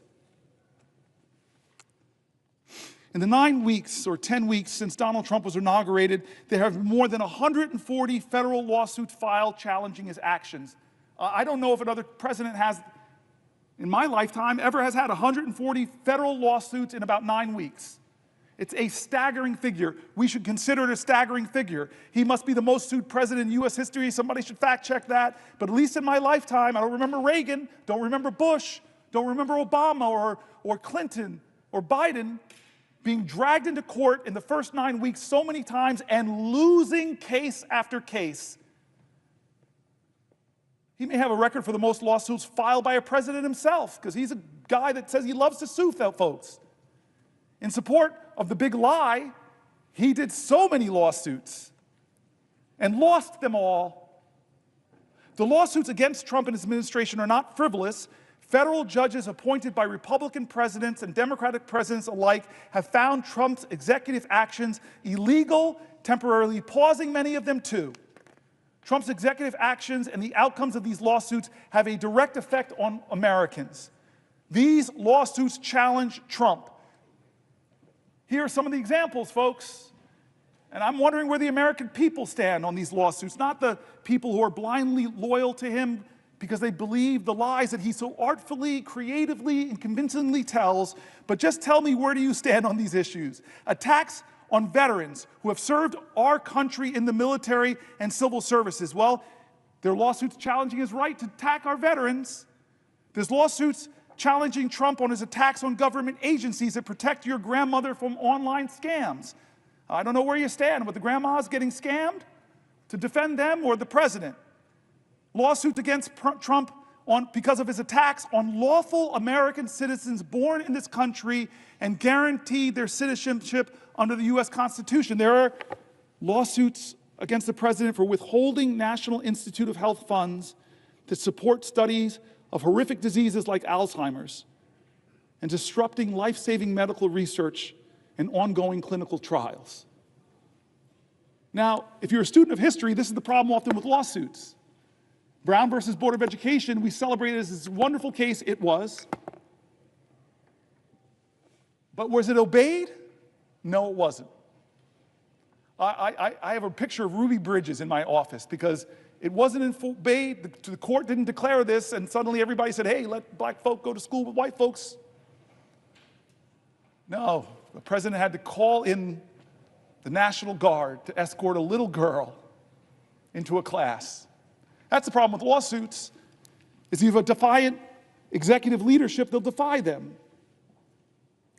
These, where you stand. Do you stand with veterans? Do you stand with your grandmothers against online scans? Do you stand with American citizens born in this country? Do you stand with withholding National Institute of Health funding? It's clearly that. We know the majority of Americans are with that, but people are having to bring him to court to fight on these issues. So many cases being done, so many cases I have here before me, so many cases. I could read them all, but you all know many of them. They're done in the press as he pushes, as Elon Musk push. They push the bounds of the authorities of the Constitution of the United States, and people are bringing lawsuits, but that is not enough. Martin Luther King didn't step down because of Thurgood Marshall's law legal work. John Lewis didn't step down, Ella Baker didn't stop, Abraham Joshua Heschel didn't stop, the great Rabbi Joachim Prince didn't stop. The people of the United States of America, more powerful than courts, the people of the United States of America, more powerful than the Constitution. I just said something controversial, so let me defend myself. I believe in the people. I believe in the words of the great learned hand. He said the like of what I just said, so let me read somebody far greater, far more vaunted than this senator from New Jersey. Learned Hand serves as a federal judge from 1909 to 1951. He was nicknamed the 10th Justice of the Supreme Court for his many influential decisions. And he wrote this speech about our Constitution, about our liberties, about the tyrants in every generation who have tried to subvert our democracy. Some of them from this body, like the Red Scare that had so many Americans being unjustly fired, unjustly deported, unjustly jailed, that infringed on freedom of speech, freedom of expression. I'm sorry, every generation of Americans have seen demagogues rise to try to undermine what American stands for. And Learned Hand knew that. He had so much wisdom about our Constitution. We are gathered here to affirm a faith in a common purpose, a common conviction, a common devotion. Some of us have chosen America as the land of our adoption. The rest have come from those who did the same. For this reason, we have some right to consider ourselves a picked group, a group of those who had the courage to break from the past and brave the dangers and the loneliness of a strange land. What was the object that so nerved us, or those who went before us, to this choice? We sought liberty, freedom from oppression, freedom from want, freedom to be ourselves. This is what we sought. This we now believe that we are by way of winning. What do we mean when we say that first of all we seek liberty? I often wonder whether we do not rest our hopes too much upon constitutions, upon laws, and upon our courts. These are false hopes. Believe me, these are false hopes. Liberty lies in the hearts of men and women. When it dies there, no constitution, no law, no court can save it. No constitution, no law, no court can even do much to help it. While it lies in our hearts, there it needs no constitution, no law, no court. And what is this liberty which must lie in the hearts of men and women? Please, please, please listen to what he writes next. What is this liberty which must lie in the hearts of us Americans? This is what he says next. It is not the ruthless, the unbridled will. It is not freedom to do as one likes. That is the denial of liberty and leads straight to its overthrow. A society in which men recognize no check upon their freedom soon becomes a society where freedom is a possession of only a savage few, as we have learned in this country to our sorrow. What then is the spirit of liberty? I cannot define it. I can only tell you my own faith. The spirit of liberty is the spirit which is not too sure that it is right. The spirit of liberty is the spirit which seeks to understand the minds of other men and women. The spirit of liberty is a spirit which weighs their interest alongside its own without bias. The spirit of liberty remembers that not even a sparrow falls to earth unheeded.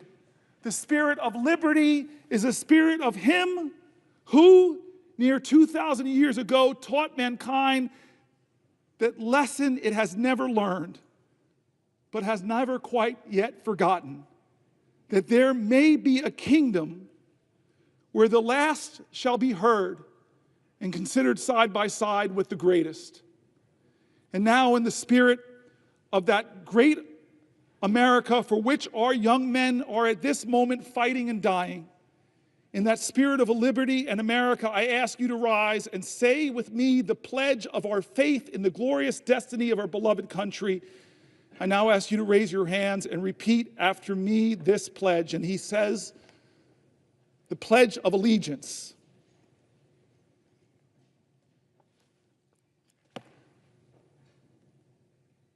He believed that the Constitution dies if the spirit of it dies in the hearts of men and women. I will tell you,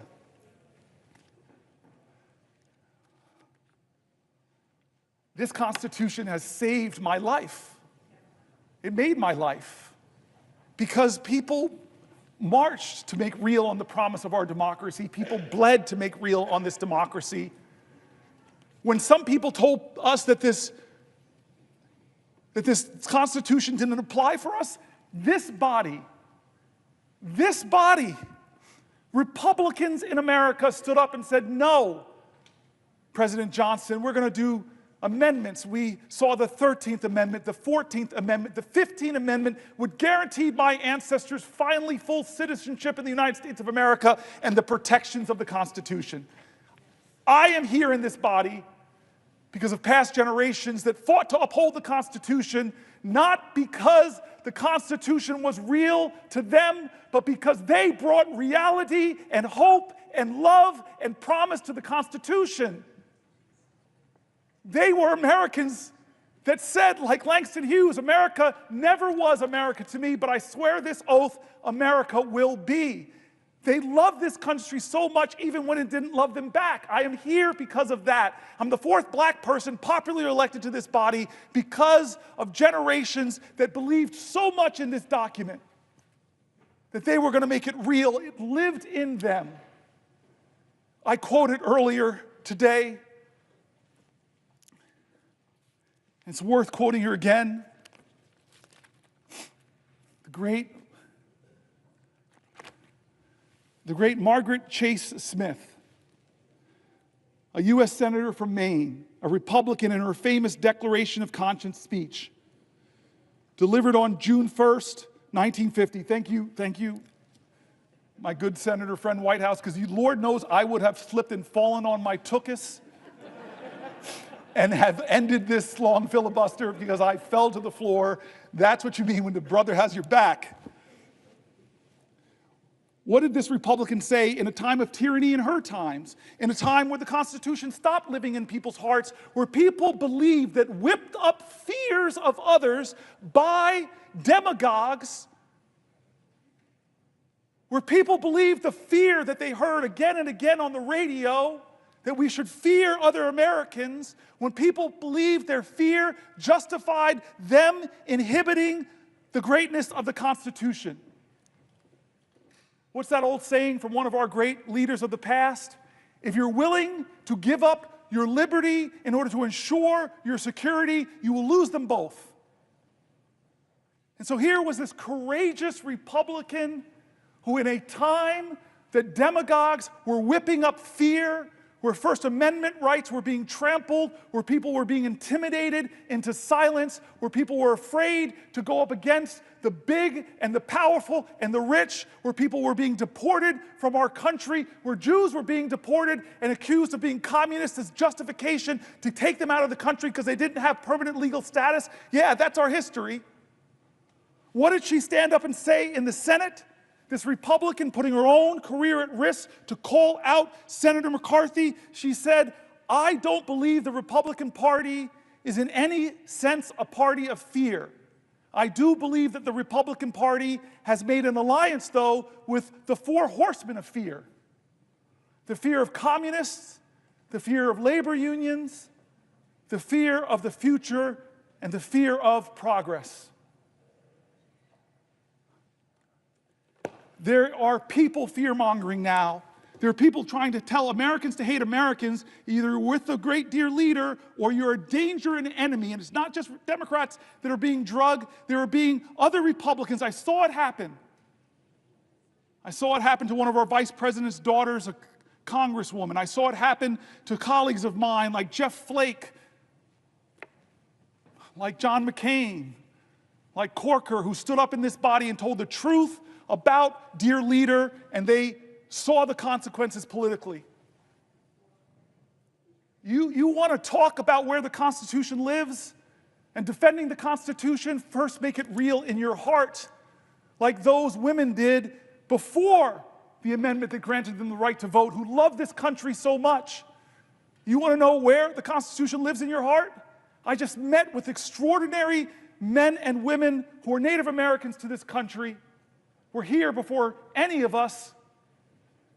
They love this country so much, even with the sins against them. You want to know where the Constitution lives? Let it live in the hearts of all Americans now, and ask yourself, is the leader of our country, is he living the Constitution in his heart? Because his learned hand says it's not braggadocious, it's not mean, it is loving, it is kind, it is expansive. We are Americans. Our creed above the presiding elder says it all, e pluribus unum, trying to remind our country that despite racial difference, gender, besides Republican or Democrat, ethnics, you know all the lines that divide us are not nearly as strong as the ties that bind us. That's what e pluribus unum means. What about the pledge that learned hand read? Listen to the words. It says things. It says things in that pledge. It says that we are one nation under God, that we are indivisible, and we pledge ourselves to liberty and justice, not just to the people who agree with the president, but for all. God bless my courageous colleagues who have spoken out in the past and suffered the consequences. The liberty and the Constitution lives in their hearts. They put patriotism over politics. We are in this moral moment now. We are in this moral moment now. This is not right or left. Don't let them say this is a partisanship. It is not. It is not left or right. It is right or wrong. America, this is a moral moment. Does the Constitution live in your heart?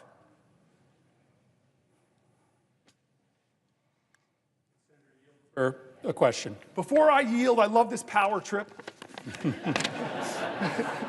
It's the only time in 13 years I've really felt this power. I don't have to let my colleagues speak. And I, first amongst us all, really love to speak. I just want to say thank you to Chris Murphy. I repeated this 10, 15 hours ago, but I just want to tell the story, and then I'll let you go, Chris. 9 years ago on this floor, after the Pulse shooting, we called Chuck Schumer, Chris and I saw a moment, he saw a moment that we couldn't do business as usual. We just said, how can you have this mass shooting, yet another mass shooting, and this body just go on as business as usual? It's why I'm standing here right now. And we agreed, with the Chuck Schumer's help, that we would get control of the Senate. And Chris Murphy went down to that desk, and I promised him, I'll be with you, I'll stand with you, I won't sit down, we'll go as long as we possibly can. And he began a filibuster 9 years ago, and it lasted 15 hours, and he still had fuel in the tank. I know he did. I was a hurting guy. I told you my back was hurting, my feet were hurting. But we had a direct end when Mitch McConnell agreed to give us votes on common sense gun safety, which I think every American, most gun owners agree on, just universal background checks. And it failed to get 60 votes in the Senate, but you stood, and I stood with you. And he said to me days ago, if you're going to do this, brother, I will be your aide de camp this time, and you've been with me. You have been with me far past 15 hours. You've been with me for 23 hours and 49 minutes.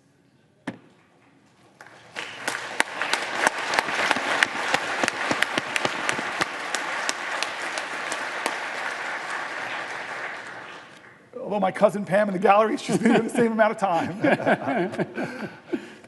All right, so I'm going to yield my power. It's not going to go to my head. This is why we need separation of powers, checks on men, because men are not angels.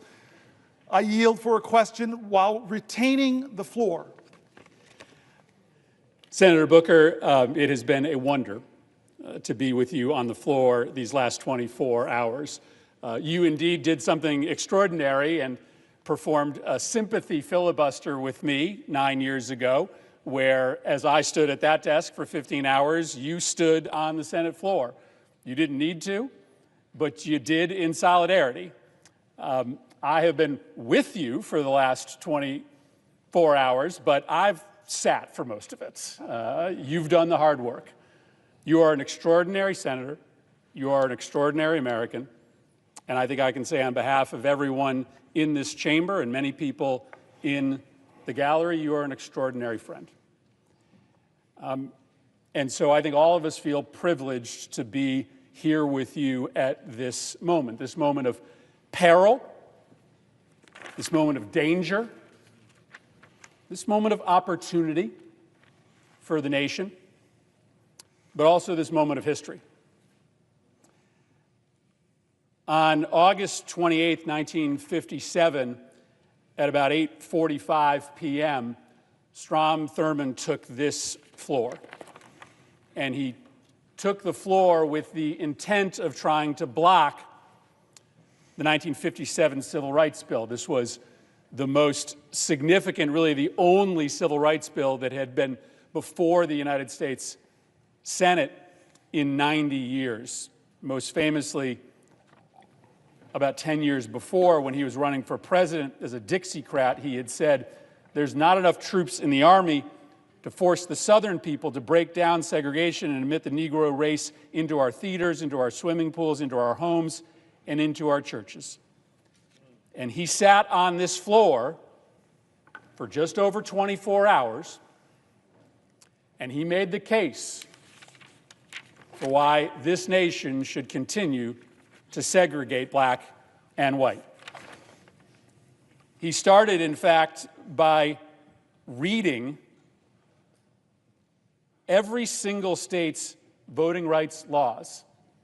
Every single state's laws he read into the record, apparently as proof that every state adequately protected all of its voters and that no additional laws were necessary. He had friends in his cause to preserve segregation that came down to the floor and asked him long questions to give him breathers. At the end of that 24 hours, at around 9 p.m. the following night, he could go no longer. His final words in his 24-hour record-breaking filibuster were, "I expect to vote against the bill." But within hours, the bill passed. It became law. It established the Office of Civil Rights at the Department of Justice. It was not nearly enough, but it broke 90 years of inaction. What you have done here today, Senator Booker, couldn't be more different than what occurred on this floor in 1957. Strom Thurmond was standing in the way of inevitable progress towards equal political and economic rights for black Americans. It was inevitable only because the people of this nation were standing up at that moment, the beginning of the civil rights movement, to make clear that progress was inevitable. And I say that that moment is so different from this moment because today you are standing in the way not of progress, but of retreat. You are standing in the way of retreat from the rule of law, retreat from our commitment to provide care to the most vulnerable, retreat from our common cause, at least we used to be in common cause, that we would have zero tolerance from corruption at the highest levels of government. And you have recognized rightly that this multifaceted retreat from everything that makes this country so special, and the speed of that retreat over the last 71 days, it is an exceptional moment. You've said that word over and over again. It is not normal what this administration has been doing to rob from us the values that used to unite left and right in this nation. And so you made this bold decision to engage in an exceptional tactic, to declare 24 hours ago that you were going to stand on this floor for as long as you could to try to raise the specter of failure in our fight against this retreat for our colleagues and for the American public. The exceptional nature we have heard so eloquently from you over the course of the last 24 hours, the massive transfer of wealth in this reconciliation bill from the poor and the middle class to the wealthy, the industrial scale harassment of journalists, of universities, of law firms, the destruction of the independence of the Department of Justice, the destruction of the American knowledge economy and the research economy, the use of the White House in violation of the Constitution to make those in power richer. You have laid out the case. And it's funny, I remember this from 9 years ago. When you're sitting in your spot, you haven't moved in 24 hours, you have no idea what's happening outside of this building. You don't actually know how many people in this country have engaged in the conversation that you started 24 hours ago. On one social media platform alone, there have been 150 million clicks on your live stream. This is a country of 300 million Americans. You have been able to pique a conversation here amongst our colleagues, who we need to stand with us eventually against this retreat, and across this country. And I think we are here as we reach a pivotal hour to just say thank you for having the courage, the audacity to bring us on this journey. And so my question is pretty simple. I think you will find when you finally leave this chamber that you have done something extraordinary, that you didn't solve the problem, that we are still a long ways from being able to successfully beat back this retreat, but that you have accomplished something extraordinary. And so I guess that's just my question. When you set out with this idea, when this was starting to germinate in your mind, my question for you, Senator Booker, is what did you hope to accomplish? I thank my colleague and my friend again. He and I talked about this, that I was challenged by my own constituents to do something different, challenged by my own constituents to do something, challenged by my own constituents to take risks. My staff here, who should get a lot of credit for making it thus far, I'm not sitting down, but I'm mindful of what you said about Strom Thurmond. I'm mindful of that right now as I watch that clock tick for another 20 minutes.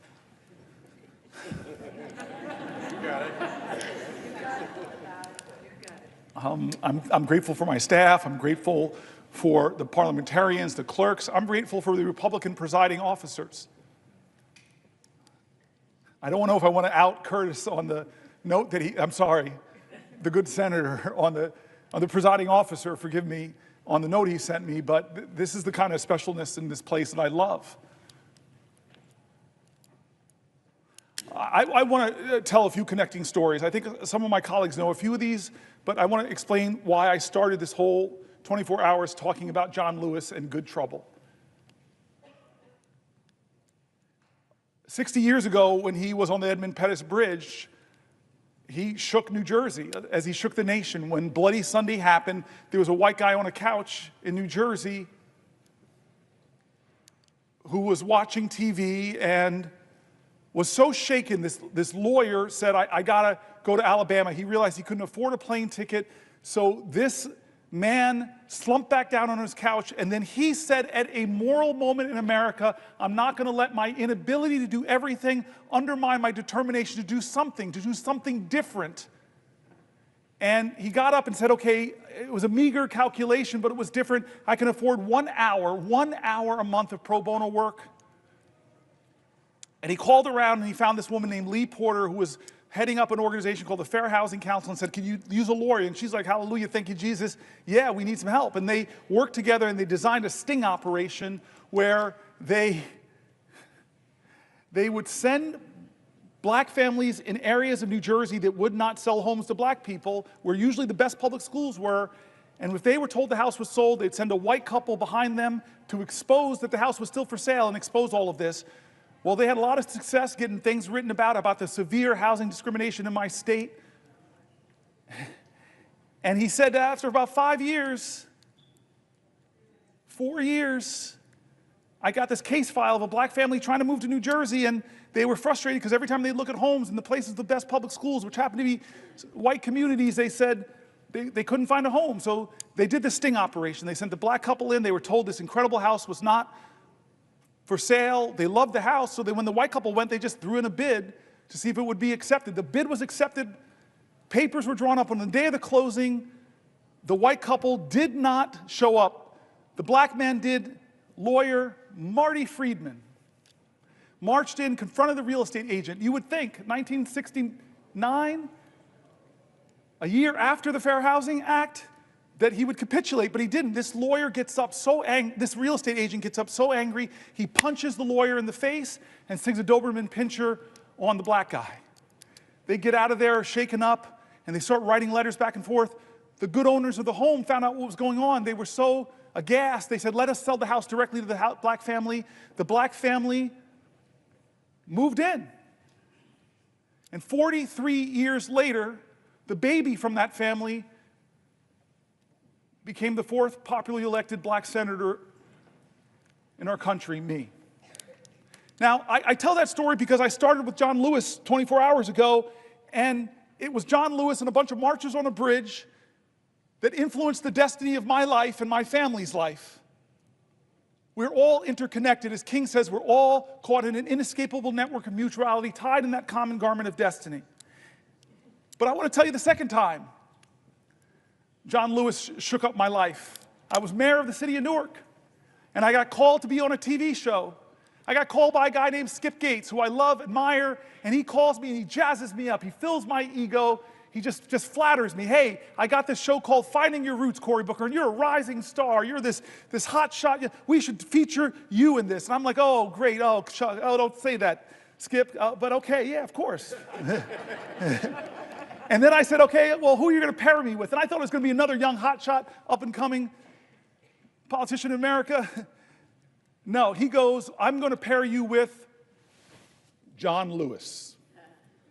And my heart sank a little bit. Actually, maybe it was my ego that sank. My heart got excited because I know how these shows start. They start with biographies. And so imagine the show starting. John Lewis, hero of the civil rights movement, literally bled the southern soil red for freedom and justice. And then it goes to my biography. Cory Booker, riding his big wheel in suburban New Jersey. The show was unbelievable, mountain and boy. But I got to meet John Lewis. I got to tell him that story, that he changed my life, and I didn't even know it. On a bridge in Alabama, changed the course of events in New Jersey that led to me. Third take on John Lewis. My colleagues know I got here in a special election in 2013. What all my colleagues might not know is I came here with a broken heart. My mom and I came here with a broken heart because I was elected in October, sworn in October, but also in October, my dad died of Parkinson's. That's why I got choked up reading these letters from people with Parkinson's. And so we came down here, we were grieving. My dad was not with us. My mom lost her husband of nearly 50 years. And I'm going to get sworn in. It's a big event. But my parents and my campaign decided, you know what we should do? Right before you get sworn in or brought over here to be escorted to the president, vice president, that you should go and sit with John Lewis. And so we went to John Lewis's office, and a lot of my colleagues from the CBC, a lot of my colleagues from the House, a lot of my colleagues like here who came over to the House know his office. You walk into his office, and it looks like a civil rights museum, except he's in all the pictures. And this is John Lewis, we who knew him. This was him, mountain of a man. He had already prepared eggs and grits, a good Southern breakfast, and wouldn't let my mom and I get up, and he serves us all, and he humbly is saying, this is why I marched, this is why I sacrificed for history-making days like this. He told us how special this was for him. He told me that he would be right here where my friends are sitting, watching me get sworn in, and how proud he was going to be. In a sense, he stood in for my dad on this floor, and then boom, I'm a senator. I find colleagues and friends here, and I find a lot of colleagues and friends in the CBC. At that point, I was the only African American in our caucus and found so many friends, so many heroes that have gone up from the Senate now who looked at me, adopted me, helped me. Dick Durbin, you were amazing in those early months. And this is the next time I meet John Lewis for a moment that changed my life. Chris Murphy, Brian Schatz, remember this moment. It was during the 2017 healthcare debate, when I didn't know how we were going to stop that bill from passing and taking away 20 million, health care from 20 million Americans. But John Lewis, hey, Cory, let's do something different. What you got in mind? And I said, well, John Lewis, I got this phone. It's very powerful. Let's do a Facebook Live. And so I opened it up, Facebook Live. We meet in between in the Capitol, and then he says, hey, where can we go to sit down for a place? And I love it, my favorite place to sit. I watch Schoolhouse Rock so much, it's right on the steps of the Capitol. Let's just sit there and talk. Chris Murphy, Brian Schatz, first people out to sit with us. And the time lapse is amazing. First 2, 3 people, then 10 people, then 50 people, then hundreds of people. I have it all. Coming because of the moral magnetism of this man, John Lewis. And he talked to people that night who were looking for, what can I do? I'm just one person. And this guy who in his 20s, who was just one person and caused a heck of a lot of good trouble, he told them, don't lose faith, don't lose hope. Get angry, but let it fuel you. Be afraid, but know that's a necessary precondition to courage. He was amazing that night, and I know my colleagues remember that. And then there was the next time. Oh, Brother Warnock, you're going to love this one. The next time I was with John Lewis, Jimmy Carter had gotten a little sick. But then he got better and went back to teaching Sunday school. And I thought, this man is in his 90s. I need to go to Sunday school. And so who do I know? Because there's a waiting line. It's like people sleep out all night. I might have been a little selfish. How do I know I can get in? Call John Lewis. I say, hey, I got this great idea. Why don't we go to Jimmy Carter to watch him teach Sunday school? So I have the singular greatest road trip. I fly into Atlanta, we get into a car, and we drive all those hours to Plains, Georgia. Indeed, people were waiting outside, but it's John Lewis. Come on in. We sit in the front row. I must be in the front row. And we sit down. And then this marvelous, incredible moment comes. Somebody comes and says, Congressman Lewis, Senator Booker, the President, First Lady would love to see you beforehand. It's my first time meeting President Jimmy Carter. But I walk in, I'm sort of on the sidelines. These two men are hugging each other. He and the First Lady. And the two of them whisper for a second, and Jimmy Carter walks over to me and says, I hear you're thinking about running for President of the United States. And he does something incredible. He says, I think you should run, but only if you run, and he pokes my heart, only if you run from here. The last time of the powerful moments I've had in my life with that man, that so many of us have had these powerful moments, the last time happened because of a man named Michael Collins. I know there are people in this room that got the same phone call I got, that it won't be long now, that John Lewis is going